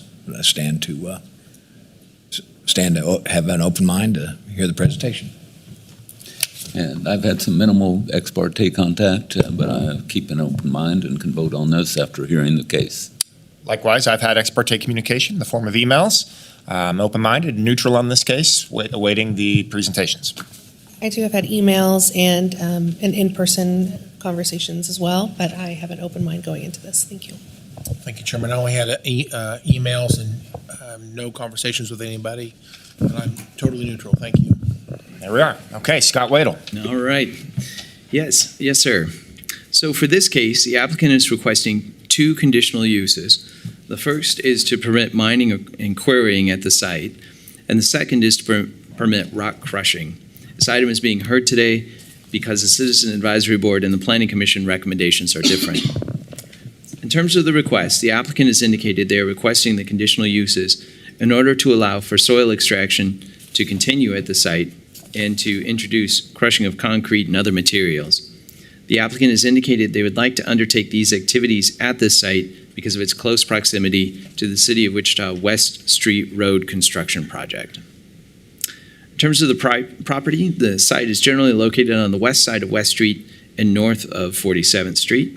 Subject site is just over 38 acres in size, is zoned LI Limited Industrial, and currently is undeveloped, although it has been in use for soil extraction, as you can see here on the aerial. In terms of context, property to the north is zoned LI and developed with a truck dealership. Property to the south is also zoned LI and developed with the Sedgwick County Maintenance Yard.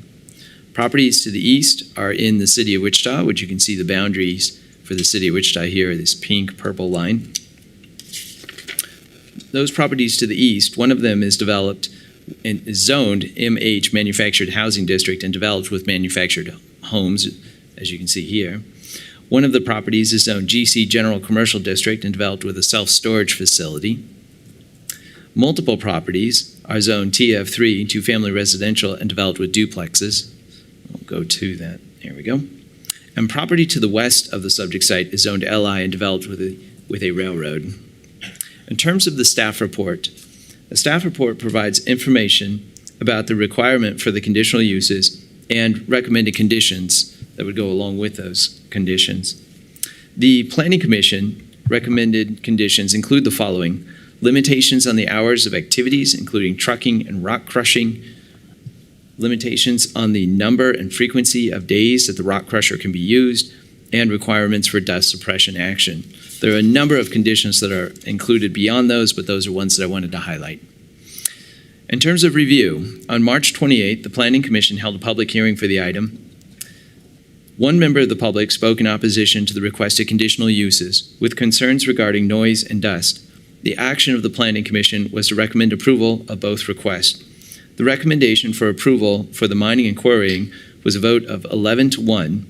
The conditions, again, are listed in the staff report. The recommendation for approval of the rock crushing was unanimous, 12-0, with, again, the conditions are listed in the staff report. On April 2nd, the Citizen Advisory Board considered the conditional use applications. One member of the public spoke in opposition. The action of the CAB was to recommend denial for both requests. The vote was 9-1. No protests were received for these applications. Therefore, the conditional use request can be approved by a simple majority vote, or 3 out of 5. In terms of the recommended action, it is recommended that the Commission adopt the findings of the Planning Commission and approve the conditional use request. Authorize the chairman to sign the resolution and authorize the resolution to be published. This requires a simple majority, or 3 out of 5 votes. Alternatives include the following. You can override the Planning Commission recommendation, make alternative findings, and deny the applications. That would require 4 out of 5 because it's an override. Likewise, you can approve one and deny the other conditional use. This would require an override. The vote requirements for this will vary due to state statutes, so I'll defer on saying specifically which numbers. Number 3, you can also approve the conditional use with modified conditions. Again, the vote requirement for this, depending on which conditional use it is, would vary per state statute. And as always, you can return the case to the Planning Commission for further consideration with a statement specifying the basis. That would require a simple majority, or 3 of 5 votes. So with that, I'll take you through some of the graphics and images. So here is the site outlined in this aqua green color. Here's the zoning map as you saw earlier and was described. Here's the map from the comprehensive plan. It shows that this location is recommended for both new employment and new residential. This is the site plan that was submitted by the applicant at the time of the application. It shows the soil extraction area, also shows the rock crushing area. One thing that I would note on this is that during the Planning Commission meeting, the applicant proposed and the MAPC recommended that the rock crushing unit would be limited to be located on the west end of the property. And so you will see in the resolution that is in the packet of materials that there is an additional condition that the rock crushing area shall not be located within 750 feet of West Street. This graphic also illustrates where the rock storage would be, which is located just north of the Sedgwick County Maintenance Yard. Here are photos from the site and the surrounding area.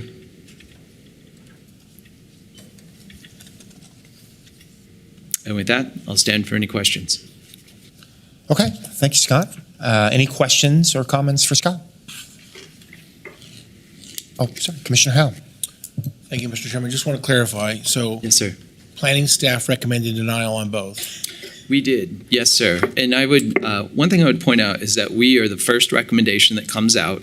And so it's interesting to me always to hear what the public testimony and what the applicant's comments are at the various hearings and boards. And again, since there was an additional condition added during the process, is there any attempt to go back and revisit the staff's recommendations at that time? No, sir. With the process, we make our initial recommendation, and then after that, we don't revisit it typically.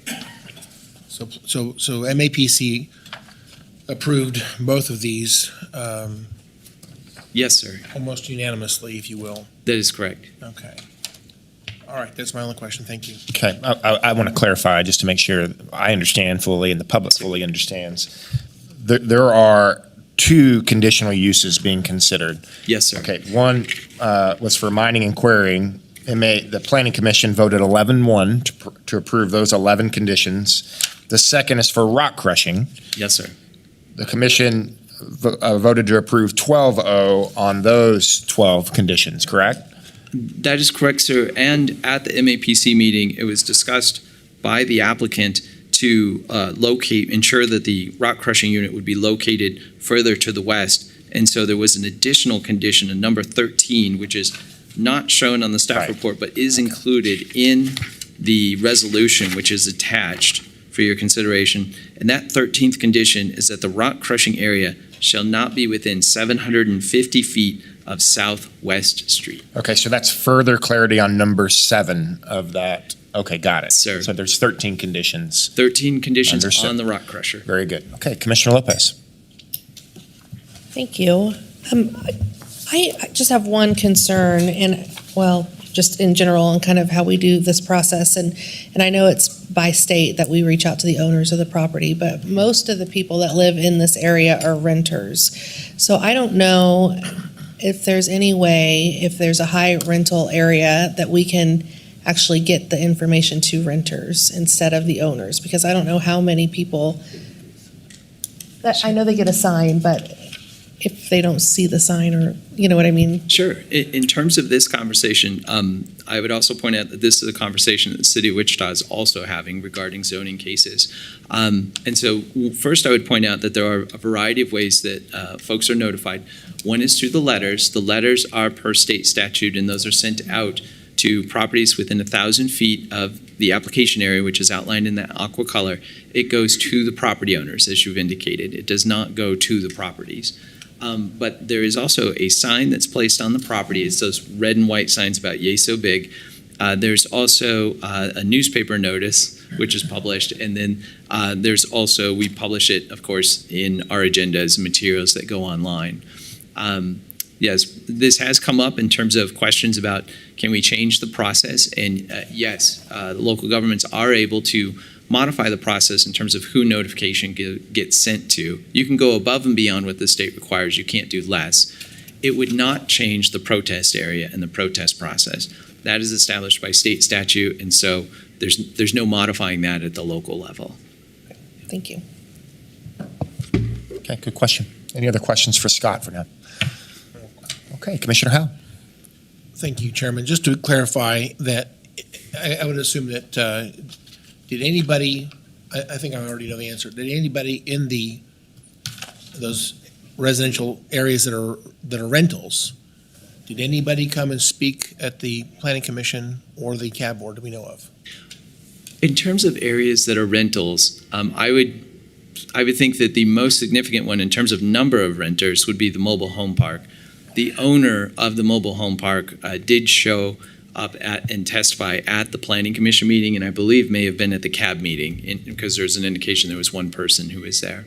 But the renters themselves did not No, sir. engage their opportunity? We only had one individual. Again, I mean, I know it's possible they did not know, but I would think that out of the number of residents, is there somebody probably did potentially know, and they may not have shared the information or whatever, but it's hard to imagine that nobody knew.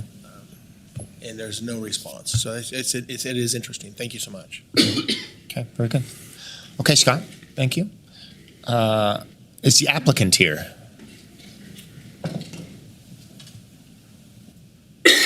Hello again, Jed. Yeah, thank you. Again, Jay Cook, Boffman Company, agent for the applicant, 315 South Ellis. I forgot to give the address last time. So this case, I do have the applicants are here. The applicant is Wildcat Construction. I got Mr. Roger McClellan and Mr. Tyler Dean. I'm sure they're probably familiar faces to some of you, or maybe all of you. We wanted to, the reason why we chose this location is there's road work being done on Southwest Street. It's an important, I think it's been on the city CIP for a long time. Being able to have this operation with the rock crushing for aggregate base on this road is very important. And being able to be close on a main arterial street is also something that Wildcat took into consideration, as opposed to getting aggregate from other locations and driving on other peripheral streets, arterial streets to get there, when being within 2 miles of where we're doing a lot of construction makes the most sense. We do have 2 conditional uses, as you stated, soil extraction and rock crushing. Applicant and we are in agreement with the conditions that are placed, and even offered the condition to move. It seemed like the major problem was dust and noise, and if we can move that dust and noise as far west as possible, it won't really affect as much properties to the east. And we think that with this also is another good location with the county maintenance yard being there, and the traffic with their trucks and their stacks of rock and whatnot. It seems like it would be a good mix for this area. So I don't have a whole lot to say on it, but I would be happy to answer any questions you may have. Okay, thank you, Mr. Cook. Questions or comments for the applicant? Okay, seeing none at this time. Thanks. Officially open up public comment. Anyone sign up or anyone here for this zoning case? Public comment. Okay, seeing none, I'll officially close public comment. Bring discussion back to the bench. Questions, comments, or a motion? Okay, Commissioner Lopez. Thank you. I will just make a couple of comments first. I lived in the duplexes right across the street for many years, and so I can understand why you would think that this would be a good location, just with the county yard being right there. I do understand why it was denied with staff, because there is the residential on the one side. When you guys talked to our advisory board meeting, there was discussion on the future plans of the area going residential. With this being just a 10-year approval here for this, I don't see that necessarily stopping residential going there long-term. I do know that we've had some issues with rock crushers south, which I think didn't help the vote on this with the advisory board, just because we have had issues with people not conforming to regulations that we've put out with rock crushers. All that being said, I see the logic in why you would want it here, just because of your project being so close, and again, with it being right next to our county yard. I appreciate that you're willing to move that back further and make it less of a burden to the people across the street. So with that, I will move that we adopt the findings of the MAPC and approve the conditional use request for rock crushing and mining and quarrying, and sign the resolution and authorize the resolution to be published. Okay. We have a motion to approve. I'll second. We do have one comment, Commissioner Meinstein. Yeah, well, thank you, Mr. Chairman, and I just want to thank you, Commissioner Lopez, for your comments. And I'll just add that I am very familiar with this company. I worked with them closely in the East Kellogg expansion world, and I found that they are safety is their priority. Safety is number one, but also and they're very conscious of the environment, which is very important on major projects. I could throw this one in as an add-on to some of their major projects, and then above and beyond is the respect that they've always shown to the neighbors along the along the areas that they're working, and so they've had a really history of tremendous respect to the neighbors. So I will be supportive of this as well. Okay, thank you, Commissioner. Okay, we have a motion and a second. Any additional comments or questions? Seeing none, Madam Clerk, please call the roll. Commissioner Meitzner. Aye. Commissioner Dennis. Aye. Commissioner Howell. Aye. Commissioner Lopez. Aye. Chairman Beatty. Aye. Motion to approve zoning change requests with the conditions has been approved. Madam Clerk, next item, please. Item K, PUD 2024-00001, zone change request in the county from SF-20, single-family residential to create a PUD planned unit development to allow for development to allow commercial office use on site, generally located north of East Harry Street and 1/2 mile east of South 127th Street East. Okay, let me let me preface what we're going to do here. We have already heard the open public hearing on this specific zoning case, and we paused the conclusion of this zoning case with the pause of the vote because Commissioner Dennis was away on some important travels. So we felt the need, because of certain conditions here, to bring it back to the bench and pause a week. So there will be no public open comment for this. That's already been closed. We just want to make sure Commissioner Dennis is fully up to speed, which I believe he is. Commissioner Dennis? Thank you, Mr. Chairman. I appreciate it. And I do want to declare that I've had extensive ex parte contact concerning this case. I was able to keep an open mind and considered the information that was presented. I actually went back and reviewed the minutes. Thank you to the clerk's office for getting those minutes extracted as quickly as possible so I could read those. So I've read the minutes of the MAPC, the relevant draft material that was provided to the Board of County Commissioners meeting, and it's been briefed by the staff. I believe that I've received the information relevant to this case, and I'm able to make a decision on the zoning change request. Thank you. Okay, very good. Any last questions or comments from the bench? Commissioner Howell. Thank you, Mr. Chairman. So since last week when we had the hearing, I've continued to receive some information from one of the opponents, and some of the information is regarding his concern with flooding. And I did forward this to our staff. I don't know if our staff is here that can speak to that or not. I see Kelly. I'm going to put you on the spot, though. Lynn Packard is here. Is Lynn Packard here? He is. He's over. Or is Scott Lindebeck here? Okay. Well, honestly, this is pretty, I'll just say this is deep information. I've had extensive conversations with Scott Lindebeck over this property, and the concern, I think, in these emails, if I was to try to articulate the concern, is that there may be a need for some new studies in the area.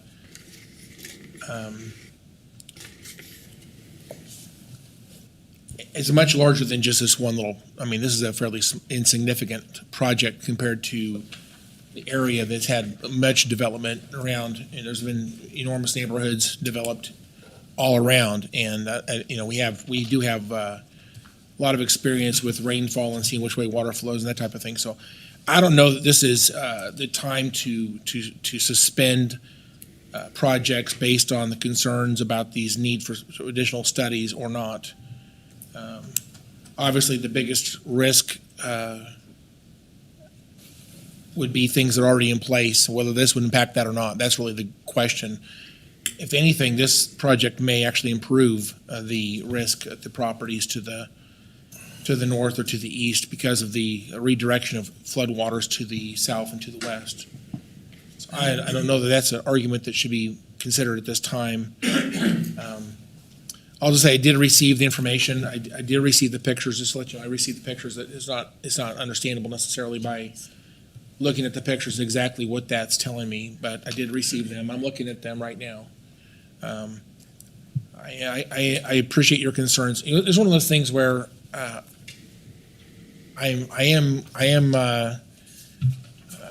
we have 5 cases today where there's people going to be very happy and people are going to be very upset no matter what we do. And that's what makes this job very hard. And I tried to do my very best to let the evidence lead us. The biggest concerns based on last week's testimony by the opponent that was probably the most vocal was specifically dealing with traffic and floodwaters, and both of those were addressed by our staff last week. And again, I'm not the stormwater engineer, so I have to basically accept the opinion of our stormwater engineer that's he has a pretty good track record of being pretty thorough and very trustworthy. So with that, I probably will be able to make my decision this morning. Thank you so much. Thank you, Chairman. Okay. Other questions or comments? Okay. Well, I'm happy to make a motion. So I'll make a motion to approve the zone change request and follow MAPC recommendation. Move that the board takes the recommended action. I'll second it. We have a motion and a second. Madam Clerk, please call the roll. Commissioner Meitzner. Aye. Commissioner Dennis. Aye. Commissioner Howell. Aye. Commissioner Lopez. Aye. Chairman Beatty. Aye. The motion to approve the zone change request has been approved. Thank you. Madam Clerk, next item, please. Item L, Metropolitan Area Building and Construction Department, MABCD, fee waivers for approved low-income housing tax credit, LIHTC projects. Okay. And with us, we have Chris Laburn. Welcome. Thank you, Chairman, and good morning, Commissioners. We also have Mr. Tim Goodpasture of City of Wichita Economic Development Services with us, who will be happy to help answer any questions, especially about the program. So, excuse me, as stated, the item before you today deals with fee waivers for applicants under the Low-Income Housing Tax Credit Program, which is referred to as LIHTC. This program was created by the Tax Reform Act of 1986. It is generally overseen by the Department of Housing and Urban Development, or HUD, and the basic tenet of the program is the federal dollars that are allocated to state and local allocating agencies with HUD oversight. The specific to this is the Office of Policy and Research that oversees most of this, and they have stated and have this posted proudly on their website that they consider this the most important resource for creating affordable housing in the United States today. Here in Kansas, our state allocating agency is the Kansas Housing Resource Corporation. KHRC administers two programs under this, a 9% and a 4%. 9% credits, as they are referred to, are for new construction and rehab, and as you see there, can deliver up to a 70% subsidy on projects. 4% credits are for projects utilizing 50% in tax-exempt bond financing, and those can deliver up to 30% in subsidies. And again, if we want to get any deeper on that, I'll need to bring Tim up to the mic. But one thing that makes this, I guess the main reason this is in front of you today, is that the state of Kansas is actually matching federal awards at this point in time. So that means that any awarded projects, so only if awarded, that their subsidy or the amount of subsidy that can be doubled means that a 9% project could receive up to 85% and a 4% up to 50% of the project's value in the subsidy. Over the years, we've seen a relatively low number of these projects awarded locally. Specific to the 9% program, 4 of 85 projects within the last 7 years have come to Wichita. In 2023, there were 5 local applications with none of those being selected. That caused caused some thought on of course, the part of the city of Wichita, specifically with the housing department there. Sally Stang did some research as to how those applications had ranked and scored, and found that a lot of points were lost in what is considered the other support category. So specific to that category, they include local land donation, historic rehab, tax credits, sales tax exemption, impact utility and permit fees, and that little table there simply describes that given the number of dwelling units they would produce compared to the amount of fees or donations they would receive, how many points could be added to the application. Most pertinent potentially to us on this slide is that the only impact to the county would be the permit fee waivers. So all of those other factors are completely within the control of the city jurisdiction. They would not impact us. So we know that some of the current applicants have gone forward through Tim's programs and requested IRBs, sales tax exemption, et cetera. But again, that is all completely within Wichita's jurisdiction. I'm currently aware of 6 applicants in this cycle that will close out on the 10th of May. So this would specifically request that you as the commission authorize us to waive MABCD permit fees for the projects that would be applying for a 9% program. Only those. It would be projects within the City of Wichita jurisdiction. Again, that application period closes out on the May 10th deadline. So only projects that were to receive the award or be awarded would then be eligible for the fee. Or for the fee waiver. So what we would be providing today is an approved resolution that they can include with their application package that will increase their points and their competitiveness for that. Again, then if that is awarded, that's when the fee waiver would kick in. So we would not be actually giving out any revenue or paying out anything on our side. We would simply just not collect those fees into our fund. We have analyzed the status of our fund as compared to the potential waivers. We see no adverse impact there. We did take this to the Wichita Area Builders Association Codes Committee and Developers Committee combined meeting about 3 weeks ago, and did receive their support to include. They actually made a motion and a vote to ensure that that was solidified, and unanimously stated that they would support this. Just to break down what those fees would mean a little bit, obviously, since it's only on an approved application, that's not, it's a little challenging to guess that exactly, but we see on average a project of about 36 units is what hits these. That would be a $14 million investment with somewhere between 9.5 to 11.5 of that being the construction cost. We would base our fees on that construction cost. So this would mean building permit fees between $40,000 and $48-ish thousand dollars that we would waive. Within Sedgwick County, we would be authorized the maximum of 4 projects total. So there is the potential, though not likely, that the City of Wichita could receive all 4 of those projects. If that was to take place, we would estimate that we'd waive about $190,000 in fees.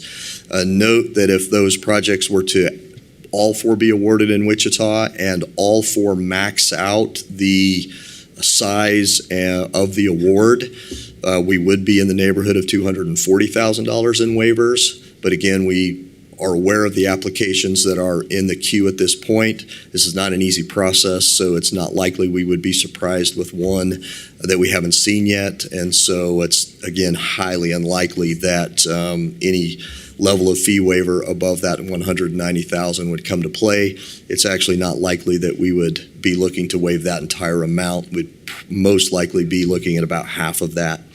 We'll add to that we are currently waiving fees under the city's infill pilot project.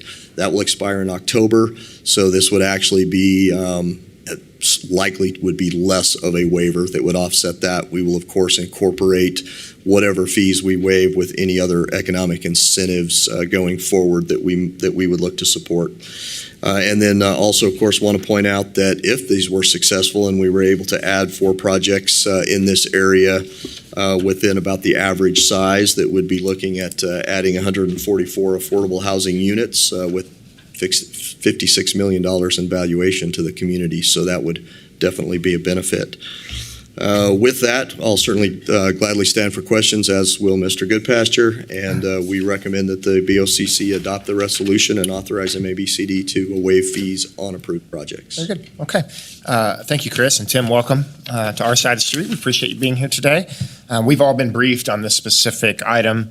I appreciate you giving some sort of clarity to what the potential fiscal note could be in this program. Could you also clarify, City of Wichita has already taken up this item and it was approved at City of Wichita? Thank you, Chairman. Yes, this was presented yesterday and approved unanimously with the City Council. Okay.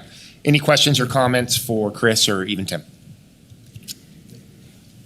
Okay. Seeing none, that may be an indication of how well you presented right there, Chris. Seeing none, I'll make a motion. My motion is to approve low-income housing tax credit projects, approve the fee waivers for the Metropolitan Area Building and Construction Department. Second. Okay, we have a motion and a second. Madam Clerk, please call the roll. Commissioner Meitzner. Aye. Commissioner Dennis. Aye. Commissioner Howell. Aye. Commissioner Lopez. Aye. Chairman Beatty. Aye. Thank you, Chris. Thank you, Tim. Thank you, Commissioners. Okay, as mentioned earlier this morning before we started the meeting, we had a hard break at 10:45. It's where we were going to go. Commissioners and staff were going to go celebrate the Biomed campus groundbreaking ceremony, something very, very important for this community. The next item on our agenda is item M, which is the RHID application from Goddard, Kansas. I think if, unless there's any objection, I think it'd be wise if we go ahead and formally recess now so that we can come back at 1 p.m. and have enough time and not be pressed for time to have this conversation, a thorough conversation. I think it'd be respectful for the applicant and the public and allows us not to feel rushed through this process. Is there any objection to that from commissioners? Can I maybe suggest that we maybe switch the agenda around and maybe see if we can cover maybe either item N or O, if that would help? But I don't know. I don't know if they're here. I don't see Joe here. Thomas is not here Okay. for O. And I don't know if Thomas Henry is here. Just out of respect for, but Yeah. either way. Is there I'm an okay. applicant here for item N? I don't see that, because I do agree, Commissioner Meitzner, if we have people that are here, we certainly don't want to hold them off, so. Manager, any input into switching the agenda and trying to knock out item N, or? If it's all right, I'll make a motion that we adjust the agenda to address item N. I see no objection. I'll second the motion. We have a motion to move the agenda and address item N out of order. So Madam Clerk, please call the roll. Commissioner Meitzner. Aye. Commissioner Dennis. Aye. Commissioner Howell. Aye. Commissioner Lopez. Aye. Chairman Beatty. Okay. Madam Clerk, please call the item. Item N, consider request for property tax relief pursuant to K.S.A. 79-1613 in the amount of $2,452.85. Okay, Mr. Thomas Henry. All right, Thomas Henry, Assistant County Counselor. So item N, we have a policy regarding this. It is policy 2.304, and that was adopted pursuant to K.S.A. 79-1613, which allows this commission, in the case that a homestead is destroyed due to natural disaster, including fire and other things, to either abate property taxes or provide a credit for property taxes that have already been paid. It requires that the county make a finding that, one, the property is a homestead, two, that the homestead was destroyed or substantially destroyed, and in this case, we have a homestead that was determined to have 88% destruction, whereas the requirement in statute is only 50%. We also need to make a finding of the assessed value of the property, which was $17,308 for as of January 1, 2023. And then look to the budgetary constraints, and there's a breakdown of all of the affected jurisdictions with a total amount of potential relief for this applicant of $2,452.85. So typically these have been on consent, and it's been asked to be moved to this agenda for a couple of different reasons. One involved a question, Commissioner Dennis, that you had asked regarding whether or not they essentially accrued the benefit of the property taxes that they paid. And in this case, it's the timing of it's a little weird. So what is proposed with this resolution is that we give a credit for the property taxes paid in 2023. The fire didn't happen until January of 2024. So effectively what this is going to do, because as of January 1, 2024, that is when the appraiser's office assesses the value to the property. That is, and as of January 1, 2024, this was a fully built home. What the credit that the taxpayer in this case would receive would actually go to do is to offset the tax burden of 2024 where they didn't get the use for the home. And to the extent you have other questions about this, I will stand for questions, but we recommend adoption. We've all been briefed on this. Can you, again, what was the date of that fire? January 29th, 2024. Okay. Okay. Any questions or comments for Mr. Henry? Commissioner Howe? Thank you, Mr. Chairman. So these may have been on consent in the past, but I've always pulled them off. I'm not allowed one of these to be gone through consent without some commentary. My commentary basically goes back to 2012. There was an Oaklawn tornado, and we had a lot of folks that were receiving property tax bills for properties that did not exist. A lot of these were manufactured homes that were basically not going to be replaced. People may or may not know this, but when you pay your taxes, you're paying it in arrears, which means you're paying for the time you've already lived in the home. And in this case, this is a good example. This is a newer home in a nice neighborhood. I have no doubt that they have home insurance. Undoubtedly, this house will be replaced or rebuilt, I should say.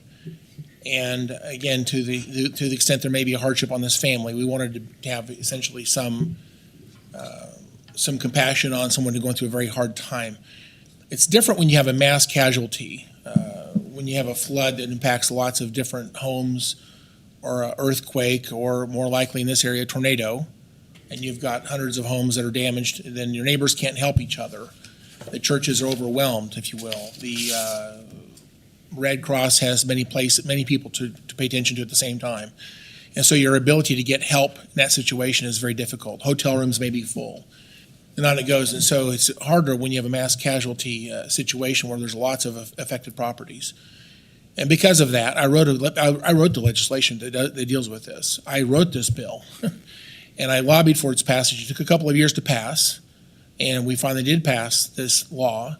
And it was intended at that time, the original intent was to deal with these mass casualty type things. It wasn't conceived at that time. This would be for an individual home that has neighbors and churches and charitable organizations and family in the area and other things, other helps be to come at their help. Also, just talk about insurance. There's all these helps in place. And considering there's property taxes and arrears, this really, in my opinion, is not what was intended on that bill. The bill, like many pieces of legislation, it morphs. Whatever happens originally may be a good idea, but we find that legislation changes. In fact, I believe I have several examples of legislation that I think was really good initially that turned out to be not so great down the road. And I could give all kinds of examples of that. So much so, I'd like to repeal this law. I'm the one that wrote the law and lobbied for its passage. I carried the bill and worked very hard to pass it. And now I'd like to repeal it. And because of that, I don't believe this is appropriate. I think our policy should say if it's an individual home that's applying for a property tax abatement, there should be an automatic denial. We don't have to approve these. This is a decision by this board. We have the right to say yes or no. But to be consistent, I think we should always be the same. I think our answer should always be no, unless it's a mass situation. So with that, I'll be voting no this morning. I don't know if someone else wants to make a motion. If not, I would make a motion to deny, but I'll see if there's other comments or another motion out there that might be different than my opinion. But with that, I don't think it's appropriate for us to do this. Taxes should be flat and fair, and this does impact revenue of five different jurisdictions. I think at the end of the day, these monies were anticipated. These dollars were considered when the budgets were passed. If you start abating properties, if this was to pass, it means every single house fire in the state of Kansas should have the property taxes abated to be fair and consistent. And surely that's not happening. So I think the inconsistency in the law that this leads to is a good reason not to do this today. That's all my comments so far, Chairman. I'll make a motion if necessary. Thank you. Okay. Commissioner Dennis. Tom, make it real simple for me.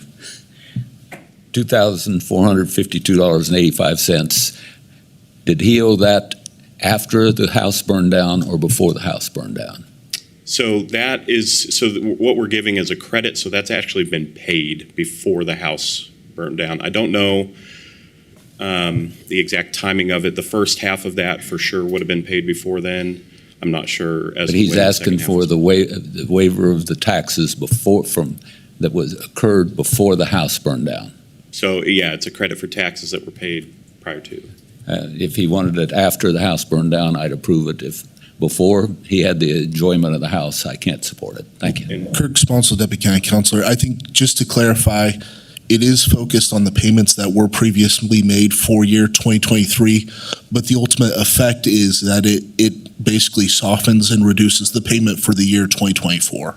So it kind of alluding to what I had said in my opening comments. So this occurred January 29, 2024. As of January 1st, 2024, that house was wholly there, and the assessed value for the 2024 property taxes is going to be as if there was a home there.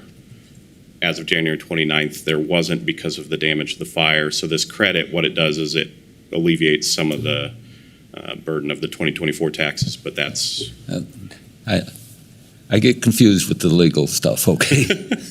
I just want very simple. Is it fair to say, Tom, that the ultimate effect of this would be similar as if they had asked for a reduction on the year 2024 taxes? And this gets into some of the language in the statute. It's the relief request the applicant has to request is for taxes that have been levied. So the relief they're getting is for 2023 values. The 2024 property taxes they're going to owe are going to be higher than that. So it's not going to be exactly the same as just alleviating the property tax burden for 2024. There's likely going to be some balance left over that they will have to pay for 2024 because of the difference in. But they lived in the house in 2023, and that's what they're paying taxes for. And that's what they're getting the credit for, yes. But why would we give them credit for something that they enjoyed? Because that's what the statute allows. Okay, I still can't support it. Thank you. Okay. Other questions or comments for Tom? Commissioner Howe, would you like to make a motion? Mr. Chairman, I'd like to make a motion we would deny the order approving the property tax relief and would not authorize the chairman to sign this resolution. Okay, we have a motion. Do we have a second? Second. We have a motion and a second. Madam Clerk, please call the roll. Commissioner Meitzner. Aye. Commissioner Dennis. Aye. Commissioner Howell. Aye. Commissioner Lopez. Aye. Chairman Beatty. Thank you, Tom. Appreciate it. Okay, look at that, right on time. We are going to officially recess the Board of County Commissioner meeting so that we and staff can go to the groundbreaking ceremony of the biomedical facility. And then we will reconvene the BOCC meeting at 1 p.m. this afternoon. The first item will be item M when we reconvene at 1 p.m. this afternoon. KPTS, if you watch us there, you will need to watch us on YouTube and Facebook. We will not be live on KPTS when we reconvene at 1 p.m. So that being said, we are officially recessed till 1 p.m.